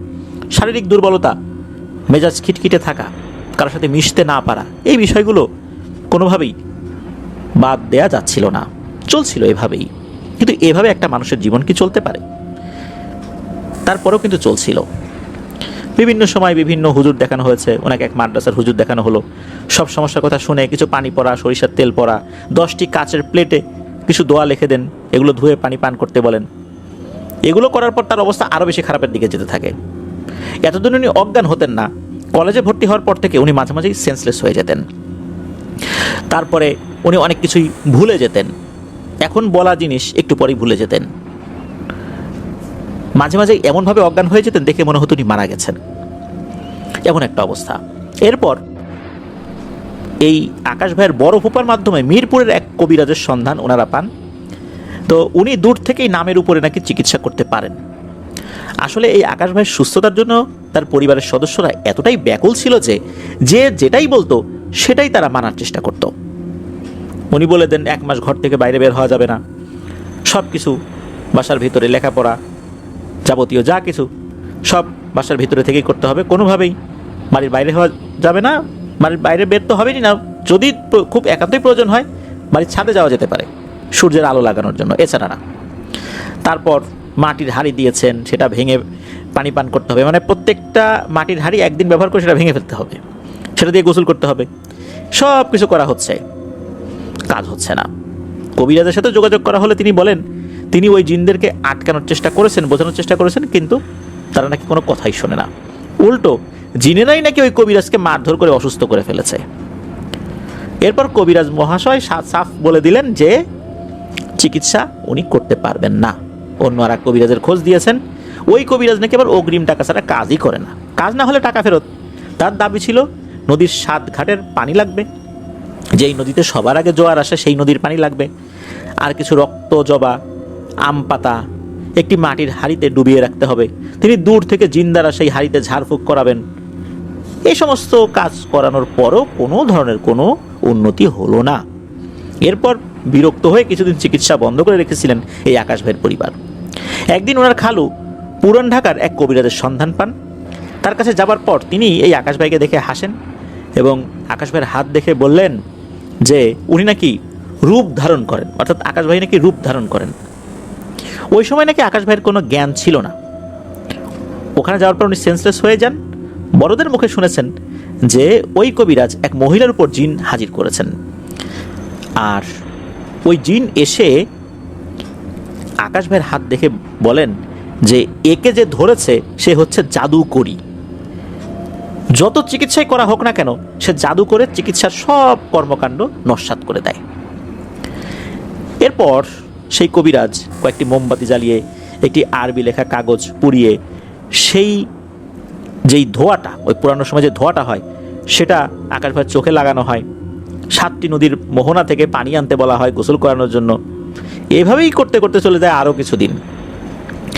যতদিন যাচ্ছিল উনি ওনার পরিবার থেকে আরও বিচ্ছিন্ন হয়ে যাচ্ছিলেন। উনি তো বড় হচ্ছেন, এখন তো সব বোঝা শিখেছেন। এভাবে একটা মানুষের জীবন চলছিল। এরপর বাংলাদেশের খ্যাতনামা এক মনোরোগ বিশেষজ্ঞের কাছে নিয়ে যাওয়া হলো। পরীক্ষা শেষে তারা এই আকাশ ভাইকে কাউন্সিলিং করতে বলেন। প্রতিটা কাউন্সিলিং সেশন কিন্তু বেশ ব্যয়বহুল ছিল, তবুও সেগুলো করানো হয়েছে। ডাক্তাররা এই আকাশ ভাইকে মানসিক রোগী ভেবে ঘুমের ওষুধ দিতেন। এই ওষুধ খেলে দিনের অর্ধেকটা সময় ওনার ঘুমেই কাটত। 12 ঘন্টা, 14 ঘন্টা, 16 ঘন্টা পর্যন্ত উনি ঘুমিয়েছেন। 2 মাস ওষুধ খাওয়ার পর উনি এই ওষুধ খাওয়াটা বন্ধ করে দেন। উনি বুঝতে পারলেন এই ওষুধ খাওয়ার পর এই ওষুধ ছাড়া ওনার ঘুম আসছে না, অর্থাৎ উনি এই ওষুধের প্রতি অ্যাডিক্টেড হয়ে যাচ্ছেন। এটা তার এই সমস্যার উপর মরার উপর খাড়ার ঘা হিসাবে এসেছে। এরপর এই আকাশ ভাইয়ের মামার মাধ্যমে ফুলবাড়িয়ার এক কবিরাজের সন্ধান পান। তার চিকিৎসা পদ্ধতি একটু ভিন্ন। তার কথা শুনে ওনাদের মনে হয় যে এই আকাশ ভাইকে সুস্থ করা তার জন্য কোনো বিষয়ই না। কত রাজা উজির মেরেছেন তার গল্প ওনাদেরকে শোনাতে লাগলেন। এরপর কবিরাজ ভরসা দিলেন যে উনি আকাশ ভাইকে সুস্থ করে তুলবেন। তিনি বলছিলেন তার ঘরেও মা বোন আছেন, তাই এই আকাশ ভাইয়ের উপর উনি জিন হাজির করাবেন না, কারণ জিন হাজির হলে কোনো অনাকাঙ্ক্ষিত ঘটনা ঘটতে পারে। তাই তিনি তার বাড়ির কয়েকজন ছেলে মেয়েকে ডাকলেন, তাদের উপর জিন হাজির করলেন। তিনি তাদের এমনভাবে প্রশ্ন করতে লাগলেন যার উত্তর হা না দিয়েই দেয়া যায়। এই ধরনের কাজকর্মে ওনারা কিছুটা আশ্বস্ত হয়েছেন। তবে ওনাদের সাথে, অর্থাৎ আকাশ ভাইদের সাথে যে ভাইয়া গিয়েছিলেন, তিনি বললেন যে কবিরাজ মশাই আমার উপর জিন হাজির করান তো। তখন নাকি ওই কবিরাজ ওনাদেরকে নানা ধরনের ভয় ভীতি দেখাতে লাগলেন, যেমন জিন হাজির হয়ে যদি কোনো ক্ষতি করে দেয় তাহলে কি কবিরাজ দায়ভার নেবে, ইত্যাদি ইত্যাদি। অর্থাৎ এটাও একটা ভাওতাবাজি হতে পারে। এই ধরনের ভয় ভীতি দেখানোর পর একটা পর্যায়ে এই আকাশ ভাইয়ের পরিবার বলেন ঠিক আছে ঠিক আছে, আপনি যার উপর জিন হাজির করতে চান করেন। এরপর ওই জিন হাজির করে বিভিন্ন জিনিস প্রশ্ন করছে। একটা পর্যায়ে ওই কবিরাজ বলে যে এই যে আকাশ নামের ছেলেটা, সে এতদিন যা বলছে সব মিথ্যা কথা। বিভিন্ন ধরনের দোষারোপ এই আকাশ ভাইয়ের উপর করা হয়। আকাশ ভাই তো আকাশ থেকে বলেন যে কি বলে, সারাটা জীবন যতটুকু আমি পার করেছি এই বয়সে আমি কি কষ্টের মধ্যে দিয়ে যাচ্ছি, এই কবিরাজ বলে আমি নাকি মিথ্যা কথা বলতেছি। কবিরাজ উল্টো আকাশ ভাইকে খুব ধমকাতে লাগলেন, বারবার বলছেন যে তুমি মিথ্যুক। তো যাই হোক, কবিরাজ এরপর বলেন যে ওর সাথে থাকা জিনটাকে ওই নাকি আটকে ফেলেছেন। ওনার অনুগত একটা পরী এসে নাকি আবার ওই জিনটাকে খেয়েও ফেলেছে। আর কাজটা শেষ হওয়ার পর উনি বললেন যে কোনো পারিশ্রমিক উনি নেবেন না, পারিশ্রমিক না নিলেও তার ভক্তদেরকে কিছু টাকা পয়সা দিতে হবে, আর এই আকাশ ভাইয়ের জানের সাদাকা হিসাবে কিছু দান খয়রাত করতে হবে। কোথায় দান খয়রাত করতে হবে সেটাও উনি বলে দিলেন, অথচ উনি বলেছিলেন উনি কোনো পারিশ্রমিক নেবেন না, উনি সুস্থ হবেন। এই কথা শোনার পর আকাশ ভাইয়ের মা বাবা সাধ্য অনুযায়ী বেশ অনেক টাকাই দিয়েছিলেন, নগদ 10,000 টাকা ওই সময় দিয়েছিলেন। তো যাই হোক, এরকম করে আরও বিভিন্ন ধরনের বুজরুকি চিকিৎসা ওনাকে নিতে হয়েছিল একটু সুস্থ হওয়ার আশায়। কারণ একটা মানুষ ছোটবেলা থেকে এই সমস্যা নিয়ে বড় হচ্ছে, স্কুল পার করেছে, primary school, high school, college পার করে ফেলছে, অথচ কিছুতেই কিছু হচ্ছে না। মাঝে মধ্যে নাকি এই আকাশ ভাই বিরক্ত হয়ে নিজের জীবনের প্রতি বিতৃষ্ণা চলে আসার কারণে উনি গলায় ফাঁস দিয়ে আত্মহত্যাও করতে চেয়েছেন, কিন্তু পারেন নাই। তো যাই হোক, এরপর যেই ব্যাপারটা ঘটে, প্রিয় লিসেনার্স, এতক্ষণ তো বিভিন্ন ধরনের কথাই বললাম, এখন আসি শেষের কথায়। অনলাইনে বিভিন্ন ধরনের পেজ আমরা দেখতে পাই যেখানে রুকিয়া করানো হয়। যখন সব কবিরাজ ফেল, সব হুজুর ফেল, তাবিজ কবজ ফেল, এরপর অনলাইন ভিত্তিক কিছু পেজে ওনারা নক করেন, তারপর ওনারা এরকম কোনো একটা রুকিয়া গ্রুপে যুক্ত হয়ে রুকিয়া শুরু করেন। রুকিয়ার বিভিন্ন সেশনগুলো চলতে থাকে। রুকিয়া করার সময় শারীরিক বিভিন্ন ধরনের প্রতিক্রিয়া দেখা যেত, শ্বাসকষ্ট শুরু হয়ে যেত, দাঁতে দাঁত লেগে যাওয়া, আত্মহত্যা করার প্রবণতা, গোংরানি, এভাবে চলতে থাকে। সেশন যখন একটার পর একটা হচ্ছে, এরপর ওনাকে যখন বলা হতো, অর্থাৎ আকাশ ভাইকে বলা হতো তুমি কালেমা পড়ো তো, উনি চেষ্টা করতেন, তখনই নাকি অজ্ঞান হয়ে যেতেন, অর্থাৎ ওই দুষ্টু জিনেরা এসে তাকে অজ্ঞান করে দিত। তো এভাবে কিন্তু চলছিল, একটার পর একটা সেশন চলছিল। আস্তে আস্তে ওনার ভেতরে থাকা ওই জিনগুলো দুর্বল হতে থাকে। রুকিয়ার সেশন অনেকগুলো করা হয়েছিল, সমস্যা অনেক কমে আসে আস্তে আস্তে। এরপর আবার উনি স্বাভাবিক জীবনে ফেরত আসতে শুরু করলেন। এই আকাশ ভাই কিন্তু নামাজ রোজা করতে পারতেন না, প্রবল ইচ্ছা থাকা সত্ত্বেও উনি নামাজ পড়তে পারতেন না। নামাজে দাঁড়ালে সব ভুলে যেতেন, কয়টা সেজদা করলেন ভুলে যেতেন, কয় রাকাত নামাজ পড়লেন সেটা ভুলে যেতেন। নামাজের ভিতরে একসময় বিরক্ত হয়ে বিতৃষ্ণা চলে এসে নামাজ ছেড়ে দিতেন।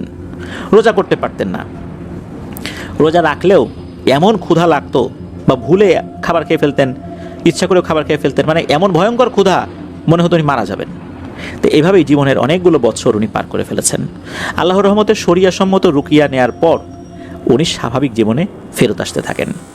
বিগত 4 বছর, অর্থাৎ 2022, 23, 24, 25, এই 25 সাল চলছে। 2021 সালের শেষ দিক থেকে আলহামদুলিল্লাহ উনি একদম স্বাভাবিক জীবনযাপন করছেন। ওনার সাথে আর কোনো ধরনের কোনো সমস্যা হচ্ছে না। উনি এখন রেগুলার নামাজ পড়তে পারছেন, রোজা করতে পারছেন, প্র্যাকটিসিং মুসলিম হিসাবে জীবনযাপন করছেন। প্রিয় লিসেনার্স, এই যেই পুরো ব্যাপারটা, এটা শুনে হয়তোবা আপনাদের অনেকেরই ভয় লাগেনি। এই ঘটনাটা আপনাদেরকে শোনানোর উদ্দেশ্য হচ্ছে, আমাদের মধ্যে এমন অসংখ্য মানুষ রয়েছেন, তারা কি যে দুর্বিষহ জীবনযাপন করছেন। তারা একটু সুস্থ হবার আশায় বিভিন্ন হুজুর কবিরাজের কাছে যাচ্ছেন, কিন্তু শরিয়াসম্মত রুকিয়া এটা অনেকেই নিচ্ছেন না।